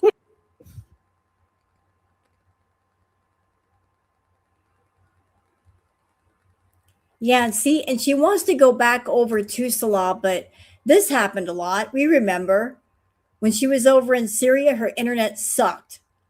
So how in the world can she be a YouTuber and be somewhere where the internet connection sucks so bad? It's like you want to go back to Syria, but if you go back to Syria, you can't do what you need to do to make money. And if you can't do what you need to do to make money, how are you going to give money to him? Why would he put up with you? The two of you fought a lot anyway. So why not just let this whole thing go? I know my internet crapped out and I just didn't come back on because it was so bad. So let me know if it buffers. You guys want to hear like the most disgusting story you ever hear in your life or no? No, you're not ready for how gross this is. There's no boil, but it's flu related. Oh, hold on a second. I have to address this comment. Oh, it just went away. Hold up. The bandit rose. My cats are disrespectful teenagers who probably flip me off behind my back. Oh, they're flipping you off behind your back? Well, they're not booger level yet because mine flips me off to my face. And then looks at me and says, what you gonna do about it? I'm flipping you off. You ain't gonna do nothing because you love me. You ain't gonna do nothing. You just sit there and take it. Because that's what Queen Booger does. And I love her for it. It was like a horror story for me. Now, if you have edemophobia, you're not going to want to hear this. Okay, edemophobia is a fear of vomit. It's a vomit and poop related story. So I like whenever I get the stomach bug or virus here, hi Vanessa, I think it's food related because whenever I eat meat, and I had those kebabs earlier. Okay, I ate like half a kilo of kebabs, but I always eat half a kilo. So anyways, then I ate those olives that smelled terrible. I think they were bad. I was going to the washroom diarrhea the first day of this flu. I went about 25 times and it was just water, like water coming out out of the back end. But then I thought, okay, it slowed down a little bit. I went to bed and I thought, I felt okay when I went to bed. I felt okay. I feel like I didn't feel nauseous or like I had to throw up at all. Okay, I go to bed. I wake up at like 4 a.m. by the feeling of like nausea, like my mouth watering, like, oh my gosh, am I gonna throw up? And actually, what woke me up was leaking from my backside, like onto the bed. Like it just came out. It was so watery that it just came out on the bed. Like I had no control of my bowels. And then I thought, oh my gosh, I jump up. Yeah, I know, it's disgusting. Fuck, I was so sick. Yep, on the bed, hairy turd. I'm like, oh my gosh, I'm gonna throw up. I had to get my CPAP off. It was jammed. The hose was jammed in the mask. I didn't get any on Solano. It might have been E. coli. I don't know. I was leaking diarrhea. Actually, he was sleeping because I was sick. He took his the mattress in the spare room. It's like a small mattress, and he put it on the ground below, like beside my bed. I dashed, but you know how the bathroom is super, super, super, super far away. There's like a sink in the hallway right before the bathroom. I thought, oh my gosh, I'm not gonna make it. And I'm thinking in my head, do I barf on the floor or anyway? Shunzo, okay, I'm pretty sure there's a lot of people in my audience that feel the same way. If you never told another story about diarrhea or vomit or sharts or farts or puking ever again, we wouldn't shed a tear. We wouldn't miss those stories. Like every stream that you do, you have to include a story about farting or sharting or shitting your pants or about to shit your pants or diarrhea. Like, I don't know if somebody is paying you for that. I suspect that somebody is, that somebody's got a poop fetish. Maybe it's anime sucks or somebody like him. But you love to talk about poo, don't you? I honestly think you got a poo fetish yourself. It might turn you on to talk about poo or mess your pants. It's really disturbing. Take that shit to OnlyFans. Anyway, I end up throwing projectile into the sink. It goes everywhere. Sorry, this is disgusting. At the same time, because my stool was just water, all I hear is psh, like I'm peeing on the floor. Oh my God. And when I tell you, like the amount of throw up was like insane. It was like the whole sink was full. And I'm just like, how? Like, how is this coming out of my body? This is so fucking disgusting. I had to tell you because it's like a horror story. And I felt so sick, guys, at that moment that diaper, yeah, well, I did. I made a makeshift diaper to go to bed. I thought I'm going to clean this in the morning. So I put a towel over the sink and then I put like a towel over the stuff on the ground. And I should like went in the shower quick and like cleaned up. And then I put like, yeah, I put some things, around so that like Julia's pee pad, like I put one, where around there so that if that happened again in the night, but like, it's not my fault because I don't feel it. It just comes out. Like that's how sick I was. The worst part was cleaning it today. Oh my, I have a fear of vomit. Okay. And there was a sink full of, this is gross, but like the chunk, it wasn't just like liquid. It was like, oh God, it was as if everything, it was my fault last night. I thought I would be okay eating rice and chicken and eggplant. Like it's as if my body did not digest a single thing I ate yesterday. And I had to like take a ladle and scoop it out and then put it in the bowl and put it in the toilet. And that is the origin story of the danger ladle. For those who go to see Horse Chuck and Bingo over on Two Girls, One Flurp, if you've ever heard danger ladle, this is where it came from, the danger ladle. The same ladle that she did not throw away is she didn't throw that ladle away and say, hey, fam, don't eat with this ever again. I puked on it. Yeah, she just left it there. It was like the worst. I have like PTSD. I bleached the ladle and I boiled it. Whatever I used to clean, I boiled them in a pot of hot water. I put a bag in the room just in case there's like random barfing happening in the night. But I do feel better. Why wouldn't they let me in with a Syrian stamp? Don't you know that President Trump shook hands with the new president of Syria? And the president of Syria is in the US right now. It didn't go through to the mattress, just the top blanket. So no, I don't have to watch the mattress. Yeah, there's constant pressure to conform and You know, if I didn't know any better, I would swear that Chantal, she loves to foul up things in other people's houses just out of pure malice. I'm thinking about the incident that she said that she left her DNA on Dee Dee's bed. Like she left some DNA on Dee Dee's bed, knowing that Dee Dee had to sleep on it. So wouldn't it just make sense that she would just do some nasty, disgusting stuff to the household of Salah's family, knowing they're going to have to deal with those things after she's gone? Like, I'm going to puke on things and I'm going to shit on things, knowing that you're going to have to deal with it.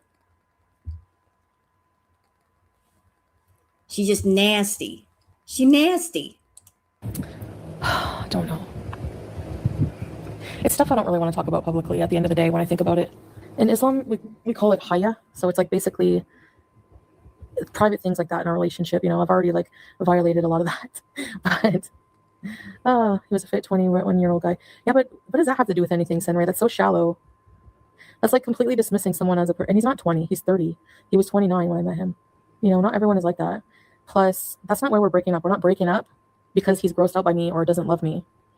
Like, I'm the one who brought forth the separation. I'm the one who said, you know, what do you mean I can't keep up? Yes, I can. No. Chantal, you're a narc. You're going to structure everything like it was my decision. It was my choice. We all are aware it wasn't your choice. You were a visitor in that country. You had to leave anyway. And you've been in Canada for how long?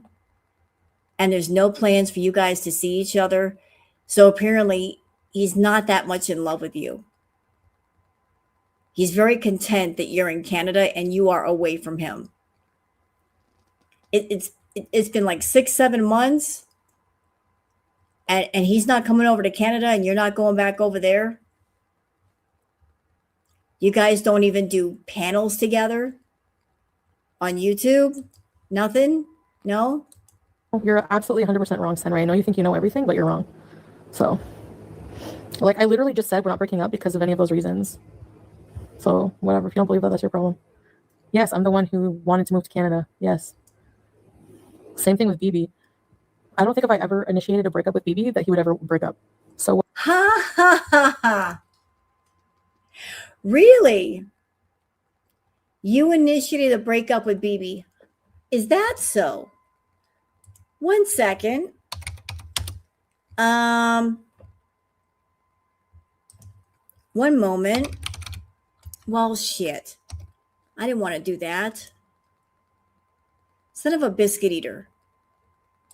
Let's see. No. Hold on. There. Okay. I'm just trying to figure out where I am.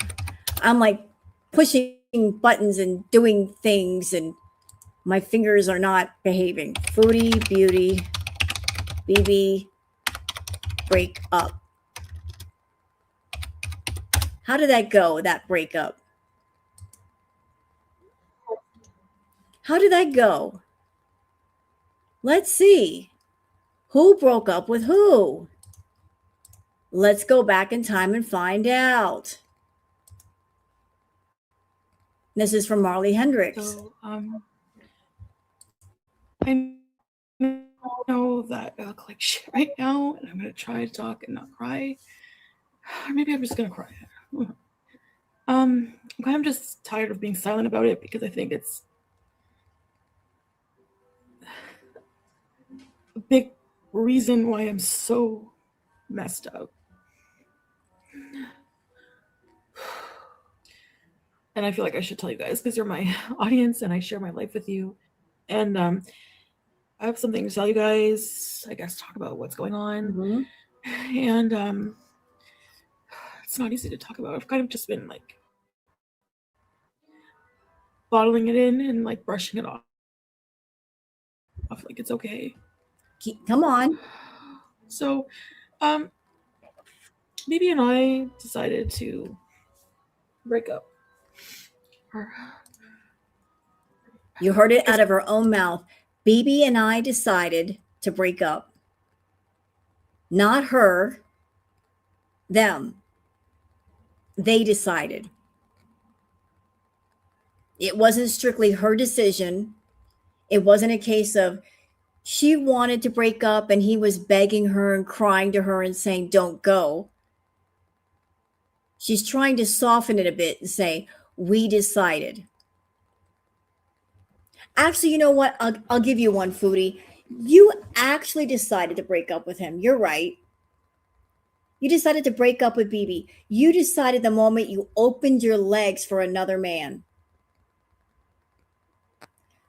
If you're with someone and you're supposed to be faithful and good to that individual, if the agreement is we're both going to be faithful to each other, the moment you decide to step out of the relationship and open your legs like a hoe to another man, at that moment, you are deciding that you don't want to be with that person, that you do want to break up with them. Because if you're with another person, you're supposed to be faithful. It only takes half a second to say, no, I'm not going to do this. I love my partner. And not do the dirty. But you didn't take that half a second and say no. You said yes. So by doing that, you were saying, whoever I'm with, I want to break up with them. I don't want to be faithful. I don't love that person enough to be faithful. So in that second that you did that, you were saying, I want to break up with them. So, okay, I'll give you that. You made that choice. I guess it's like out of necessity because it's just the way. I don't want to talk badly about him. I don't really want to go into too much detail to respect his privacy. But I think a lot of you could see our dynamic, and it's changed a lot over the years. Hold on. There was something from like the farms there. I didn't quite catch it. What the fuck? So here's what the farm said. It's like, it says, I'm not sure he does. This person says, I was about to say, watch out, Bibi, but he literally doesn't care at all. This person replies with, I'm not sure he does. She's expressed that she didn't like his clubbing with darker girls from his country, which is probably why she's home alone late nights, because they don't like her either. And she had a 4-year affair with a Jamaican from Gatineau. I don't think they're together for the sake of love. Damn.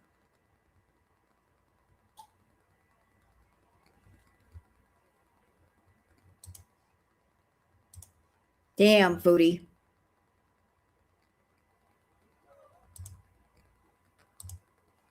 Getting all kinds of jealous for what?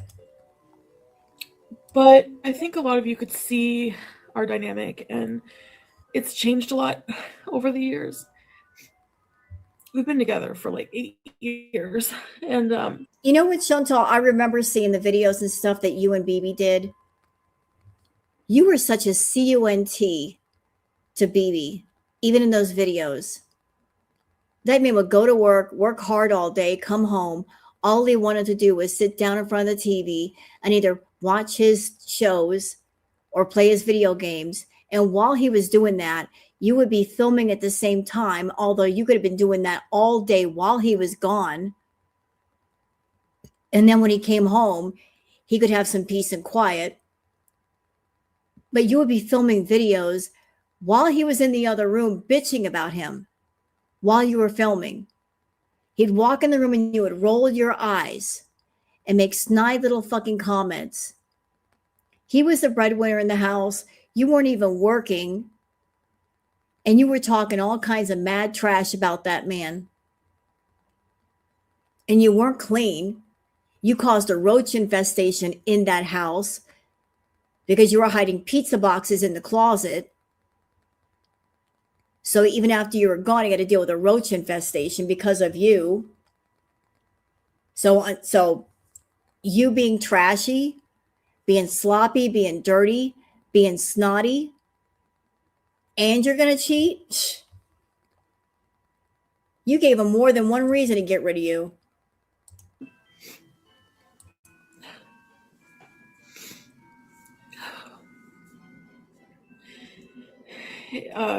The first, I'd say, 5 years were amazing. You know, I never thought that I've ever been so in love with anybody. And, you know, when you're first in love, that feeling. Are you coming to cheer up, mommy?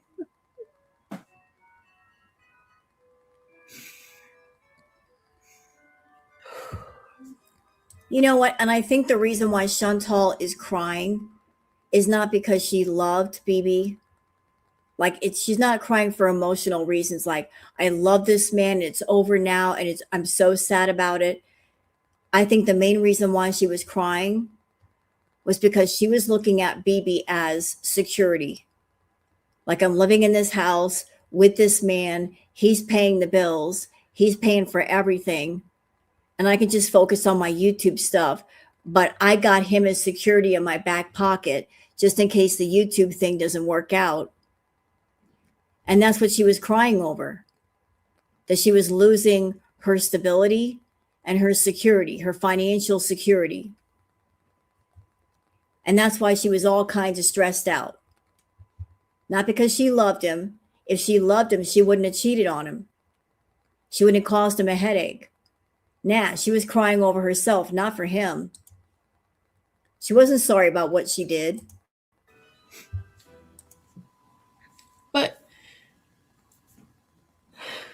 it just, I guess, like, same thing with Pete. Well, not the same thing with what happened with Pete, but after about 7 years, you know, get that 7-year itch, I guess. I don't know. Let's see. Okay, here's, the same thing with Pete. You cheated on him too. Let's see. She met BB while clubbing in Ottawa. She was then engaged to James, Peeps, who lived with her in Cornwall. She commuted the 30 minutes for the first little while college until she met BB and moved in with him while she was still engaged. James pretty much woke up one day to find her packing her stuff.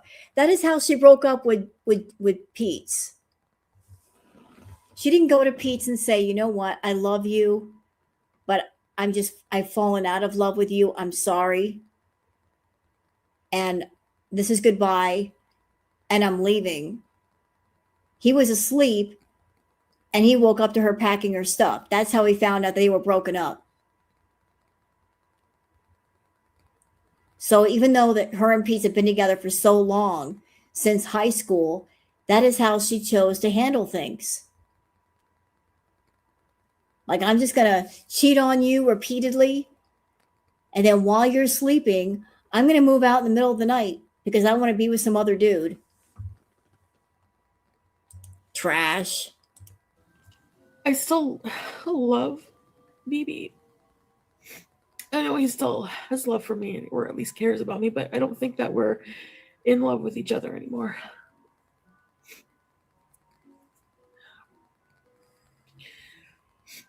Not right now, BB Tunes. And I think that we're just not compatible. And I think that I'm really messed up. And he's so normal.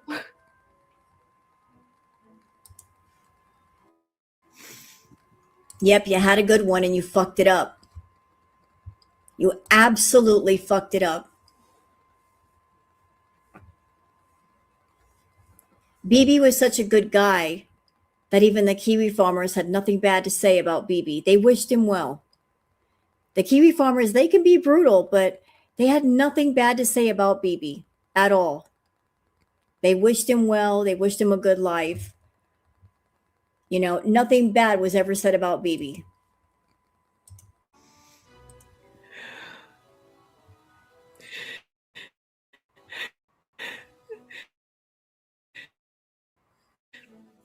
And I can. Hey, baby.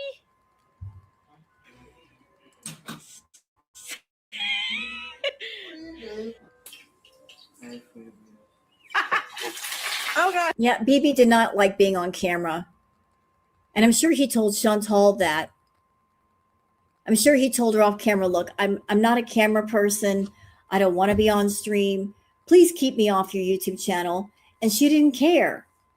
She didn't care how he felt. She was going to put the camera in his face anyway. Harry Bush. Okay, so the cats are being bad. So traditionally in Senegal and in other African countries too, you eat off the same big plate. Like there's baby. Oh. Hi. Hi. Okay.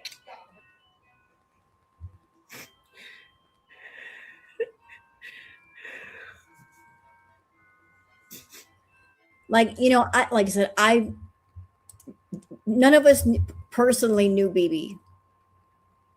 Just from the few seconds we just saw, that could be a very quiet, private person that, you know, likes to keep their space.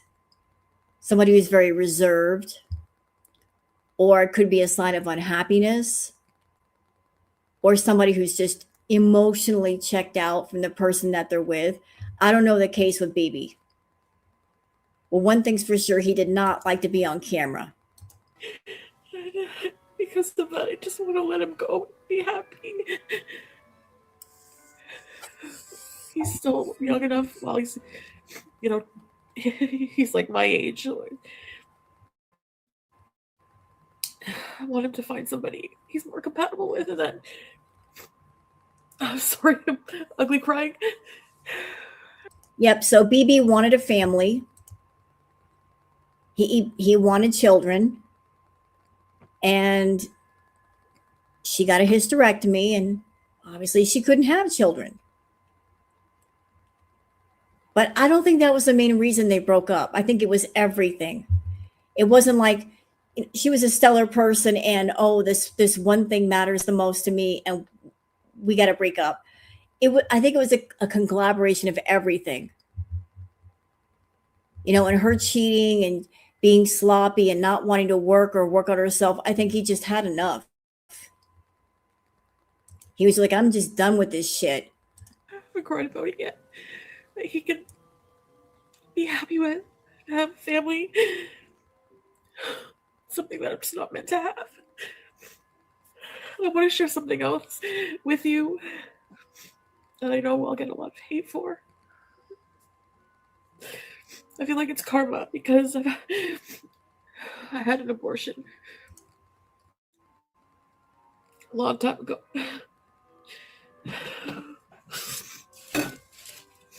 When I was with Peeps. And I could be absolutely incorrect saying this. Her not having children had nothing to do with her abortion. I've heard there's more than one, maybe two. That's not the reason why she had the hysterectomy. She had the hysterectomy because she had cysts, I believe, on her ovaries, and she did not get them properly treated when she should. She knew about the condition, and she just let it go and let it go and let it go, and things got progressively worse and worse and worse and worse until she had to have a hysterectomy. Like, she knew what was wrong with her, and she didn't go directly to the doctor and get it treated as fast as possible. If she had, she might have been able to still have children. But because she was just trying to cure herself and do all this ridiculous shit that she had no knowledge of, she just let it go too long until she had to get her hysterectomy. I was on the pill. And for whatever reason, it just didn't work, I guess. I don't know. But I ended up pregnant. And back then, I was so scared. I did not think I could be a mom. And he didn't. He agreed. He didn't think he could be a dad. And I didn't know what to do.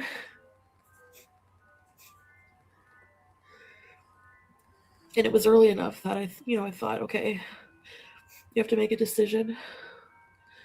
So I made that decision, and it haunts me to this day. I feel like, it's like karma.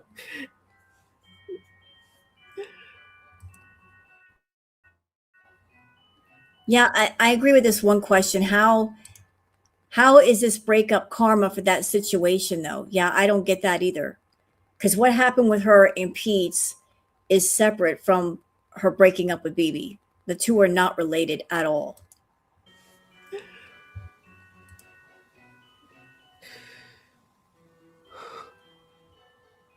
My life just really sucks right now. And you know what, Chantal? This video was done, 5 years ago? That you're crying about this decision haunts me. Considering the way they're acting towards children now, I'm glad that you can't have children. I'm glad that you didn't have children. Because you would be a horrible parent. Horrible.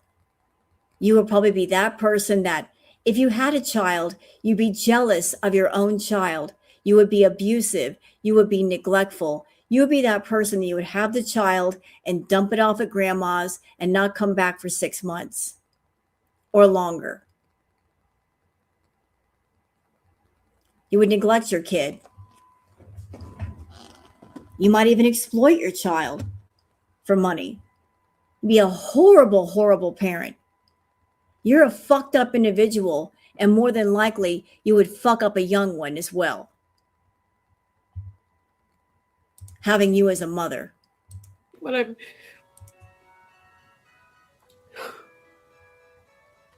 I think of why I'm so sad, it's because I feel like my health, I feel like I did this. Like I ruined it. He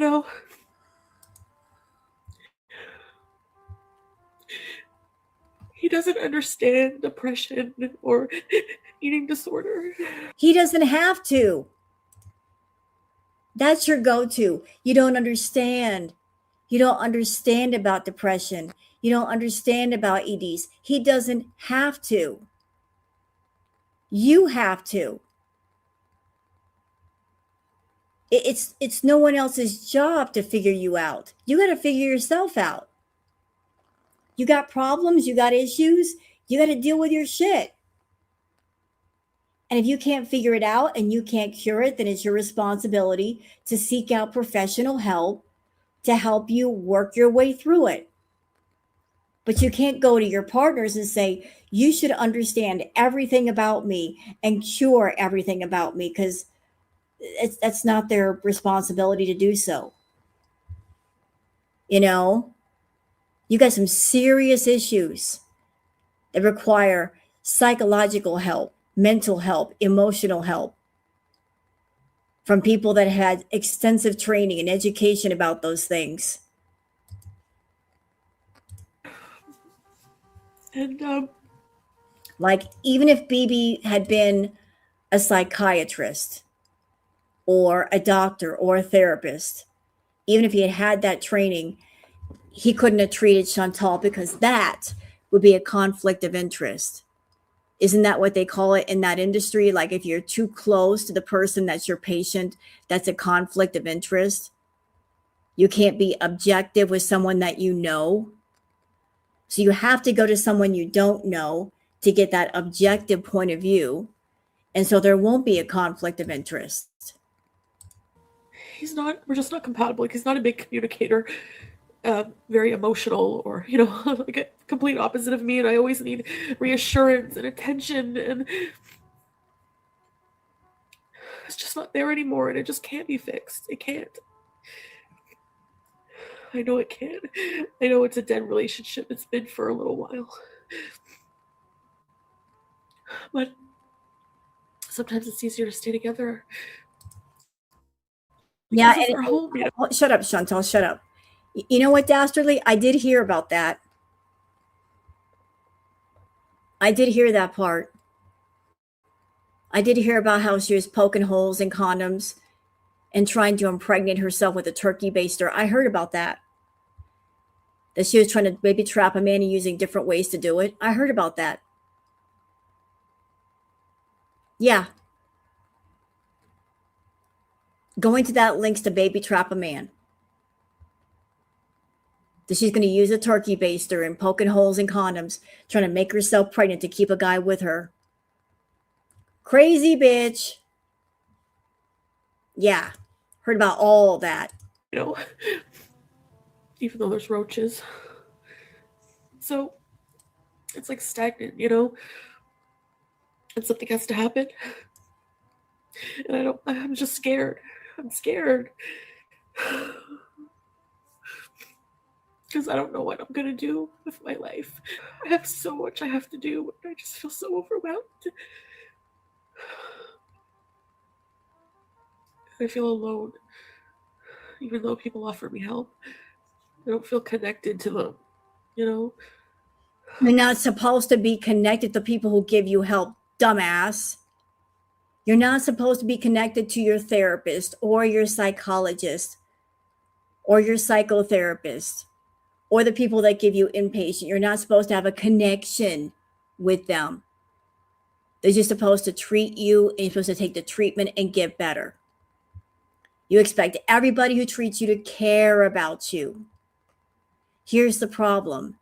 The people that do care about you, you manipulate. Hence the reason why someone who treats you cannot be a fan of yours or a family member, because you manipulate anybody around you. I feel like I just want to go live with my aunt in Jamaica for like a while. But I have my cats. I can't leave my cats. I could never leave my cats. So when our lease is up, I think that's October, we're going to go our separate ways. I'm just going to give him everything we have here. I don't know. I don't really want to live alone. Yeah, and what did you do? You didn't live alone, despite the fact that you had enough money to live alone. What did you do? You went straight to Pete's, the guy that you left, the guy that you cheated on, the guy that you left in debt. You went straight to him because at the time Pete was working, had a nice job, had good credit. You went to Pete's to help you get into the villa. And it was Pete's name on the lease, not yours. You used Pete's to get into the villa the same way I'm sure that you used somebody else to get into the apartment that you're currently at. Always using somebody else to get into a place. You don't want to do it by your damn self.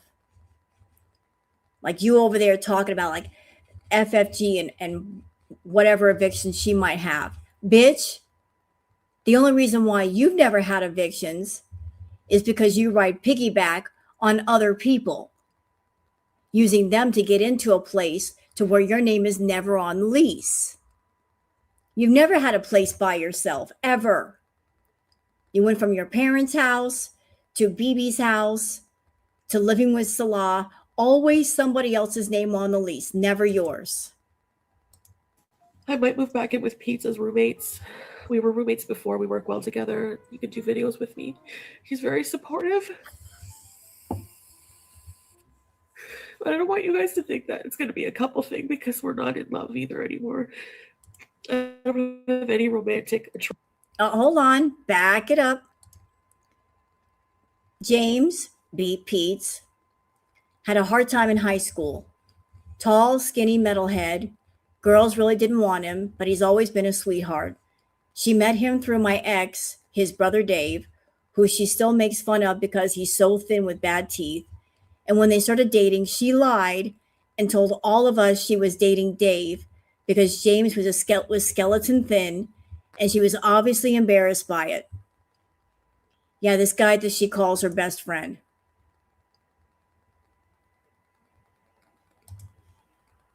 We're not in love either anymore. I don't have any romantic attraction to Pete's, and it's nothing against him personally. It's just the way it is, you know? But as much as I would like to do that, I sort of feel like that's going backwards too, you know? Okay, hold on a second, Chantal. Dastardly. Are you kidding me? She never stopped seeing Pete's, and there are literally no pictures or evidence she was with BB until YouTube, and she made her channel. BB was not ever around her family till YouTube. I did hear one thing about while she was with BB, she was still taking money from Pete's.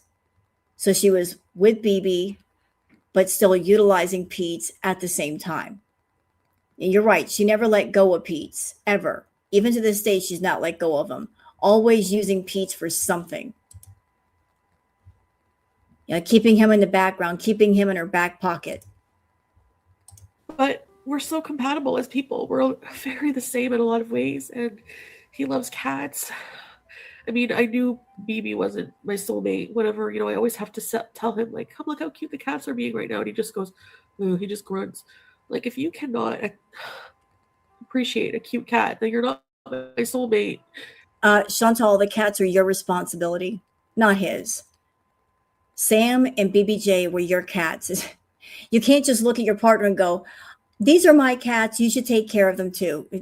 Even if you get in a couple situation, your pets are still your pets.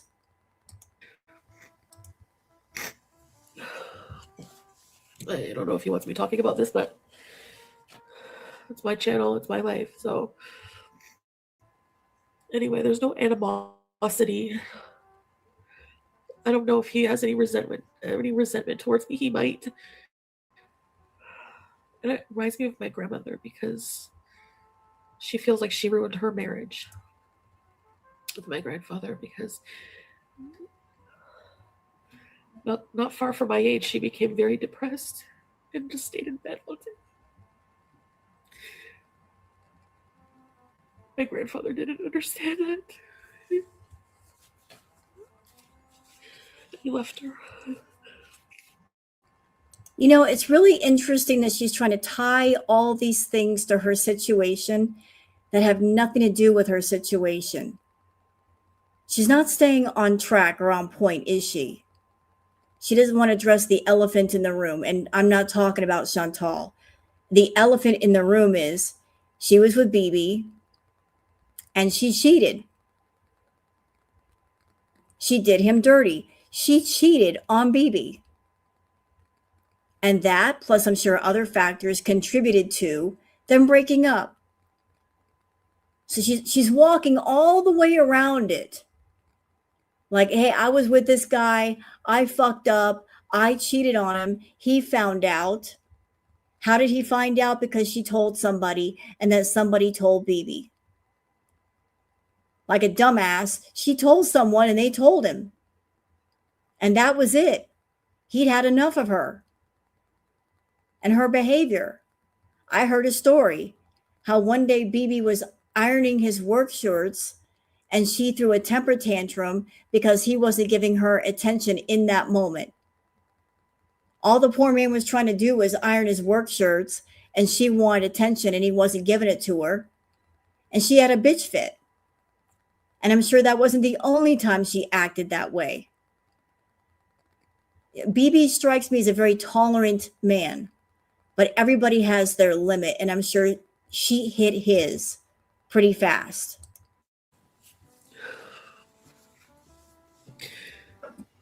I think that this has to happen. I don't want to get in another relationship ever Spicy. again. I said that after pizza, then I fell in love like right away with BB. I can't go through this again. I can't. It's so heartbreaking. I hope he finds happiness without, I hope he finds somebody. And you know what? You know what, Dastardly? What have I said? How things start is how things end. If they'll do it with you, they'll do it to you. So if you get involved with a cheater, expect to get cheated on. And Chantal's a cheater. He met her at a time when she was with somebody, and she cheated on that somebody. So of course she was going to do it to BB. You know, the apple don't fall far from the tree. You know, you get involved with somebody when they're with somebody else and they're hoeing it about, they're not going to stop. They're going to keep going. And who makes him happy and can have a family. That's all I want for him. I don't hate him for that. I can't hate him for that. So I just wanted to share that with you because it's something that's just really, really fucking me up. Like, I'm sorry there, but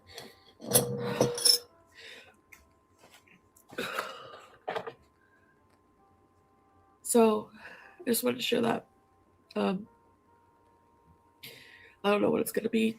I guess it's just gonna be the same living together as it's always been. I don't know if it's gonna be weird not calling him babe or Oh my God. Wow. So you were calling BB babe. Isn't that what you called Salah, babe?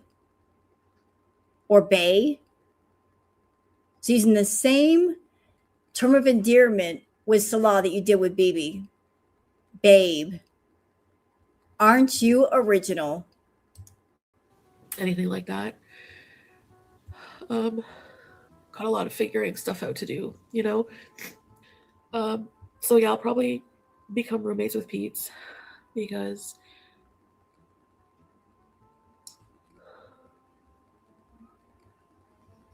it'll just be easier.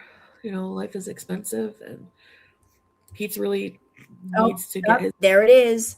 She needs financial help from Pete's. Oh, how things changed lately. Yeah, like when she was with BB, she didn't really care for Pete's. And all of a sudden she needs Pete's. Suddenly Pete's becomes important again. And that's been a pattern for how long? Like, she's a narc. When narcs need you, they love you. When they don't need you, suddenly the phone stops ringing. They stop coming around. They stop talking to you until they need you again. When Chantal got with Natter, she ain't got no time for Pete's, didn't care about him.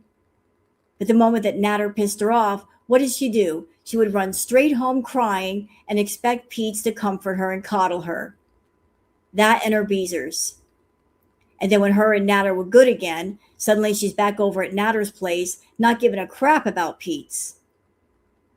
And then he would make her mad again. And then she would cry at home again. And Pete's would be in her room, comforting her. Back and forth, just ping-ponging between men. His own place. Like, he doesn't really have his own place right now. He's living with somebody. So I haven't just gone and hung out with him at his place ever. So, so I mean, it's convenient, but thanks for listening to me cry. I better go put my nose. I'm keeping the cats.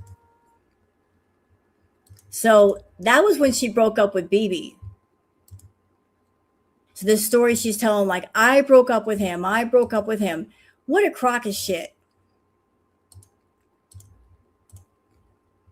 So I guess we put that to rest, didn't we? Let's go back. What, you think that just because someone can walk longer, that it's like, oh, I'm going to fall in love with you because you can walk longer? Who gives a shit? And actually, we did do a lot of walking together. And when we went to Thailand, we did a lot of walking. When we went to the valleys, we did a lot of walking.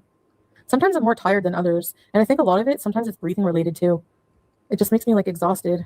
And you know what? Honestly, if a dude doesn't want me for whatever reason, if he didn't love me just because I can't walk, then he can fuck off. I don't care. There's always someone who will want you, you know? Because whenever I say things like, you know, sometimes I say things like, oh, I'm going to miss you and stuff. He'll be like, well, you chose this. But at the same time, like when we talked about it, he understands us separating. He knows I won't be happy here in this life. Can you guys really decide if I'm broke or not? Because if I've been paying for everything. Also, how did he pay for his life before he met me? And what, number 3? Why is that anyone's fucking business? How is his life bare bones? It was, though. I mean, no disrespect. Maybe he was just a single bachelor guy in Kuwait at the time and living in a bachelor pad. There's no shame in that. I mean, I'm a single woman and I got a studio apartment. I'm not yucking somebody's yum that way. Sometimes a little bit is all you need. So living simply, there's no shame in that at all. But it's the way you talked about him, like he's a successful businessman and he's got his own business and I can quit YouTube. And, it's the lies that you told made the difference. He had a lot more than most people. People didn't fucking know him. He had his own apartment. What do you want him to have, a palace? He's like a single guy. He's an expat single guy. Who cares what he has anyways? Does that make him less of a person? He bought his own car cash. Who cares if it's an older car? It was still pretty nice. He had his business, an apartment, and a car. I have to wonder, somebody asked Salah the question, if you could rewind the clock back to the time before you met Chantal, if you could rewind the clock, would you change anything? That if you knew what you know now, would you get involved with Chantal or not? I wonder what his answer would be. That if he could rewind the clock to being a single guy living in Kuwait, happy, being in contact with his family, his friends, not gone through all the aggravation, would he stop himself from getting involved with Foodie, or would he go ahead and do it anyway? I wonder what the answer might be. When he met me, he had a business, an apartment, and a car. We moved up because we needed more room. He lived in a fucking bachelor. When you get married, you move into a bigger place. That's normal. And if he didn't have the money and a job, he wouldn't have been able to get an apartment or the Sherry. You need to have good income, decent income for that, at least livable income. I never said he was rich. I think they got that nicer apartment. That was part of the deal. That if he let her come over there and live there, there were agreements and expectations. Like, if you come here, you got to get a nice apartment for us both to live in. You got to give me this. You got to do that. Agreements. I'll never forget him or our good times. But it's so tragic almost, because when I think about, let's take my past relationship just as an example with BB. When I met him, I never thought, I was so in love that the thought of not being with him was unbelievable to me. Now I don't even think of his existence. If women are messaging him, let them. Yeah, he never answers them. I wouldn't give a crap. Okay, I'm not married anymore, so. Oh, that's an interesting quote. Hold on. Chantal was not the first woman Salah got to see him in Kuwait. She was just the first that didn't leave and the first to come back. Wow. Oh, I'm sure he's got different people in different area codes, that one. It's none of your business why I'm asking for donations. Obviously, I need it. You don't need to know why. Obviously, if people are asking, they need it, right? Does that mean I have to give you an itemized detail list of every fucking expenditure? It's not your business. Yeah, I just made it make sense for you. If you can't comprehend that, then you're fucking stupid. It's not my problem. Even if I don't need the money and I want to ask for it, I have a right to do that. People have a right to help or not. It doesn't make me a scammer. I just hate that negative shit. Get out of here. Always assuming the worst, always trying to bring the vibe down, being invasive. Why should I explain Salah's finances to you just because I'm asking if you want to help with something? That's so ridiculous. I'm gonna tell you right now, I'm not the type of person who will ever kiss someone's ass, just to keep the peace. I'm gonna say what I want to say. If you don't like it, you're offended by me, goodbye. I've lost a lot of people. That's fine. You'll be replaced. Wow, bro. I lost a lot of people. That's fine. You will be replaced. Hear that, Beezers? You are all expendable. You are all disposable, like razors. You're disposable. She'll throw you away. And not too long ago, she said that when she does her kick streams, she's only doing them for 5 people, those being her big baller Beezers that fund her lifestyle behind the scenes. The rest of you can literally go fuck off. She said so. She said, I'm here for 5 people and the rest of you can just go fuck off. And then she tried to walk it back. Oh, I love you all. That's not what you said before. You didn't say that. You said you were here for 5 people and the rest of us don't matter. And that was her attitude back in Kraken Olympics too, when she was making a lot more money. So her attitude was the same when she was making a lot of money. And it's the same attitude she's got now when she's making less money.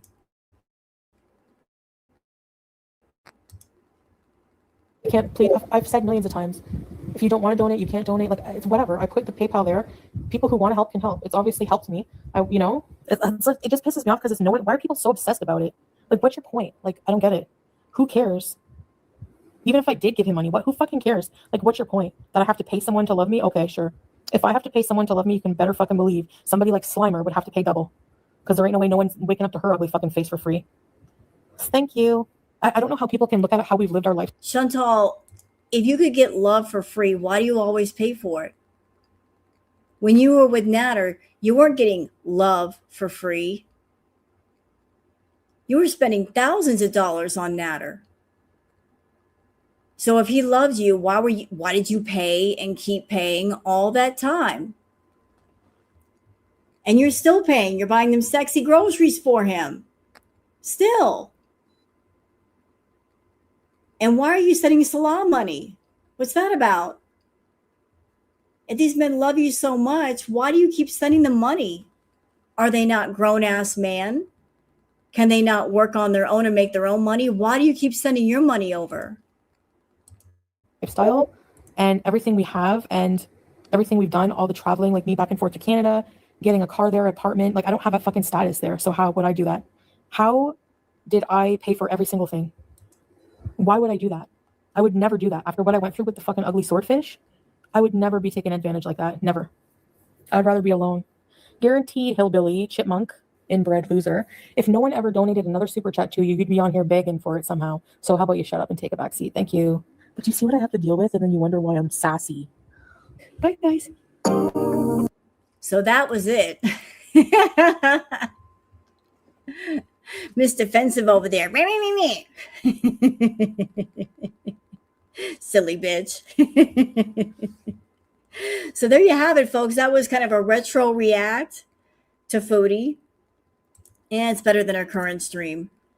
Her current stream, she's talking about boils. And oh my God, my boil, my UTI. Who gives a shit?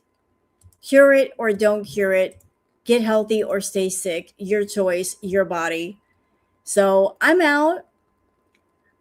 Hope you guys have enjoyed the stream.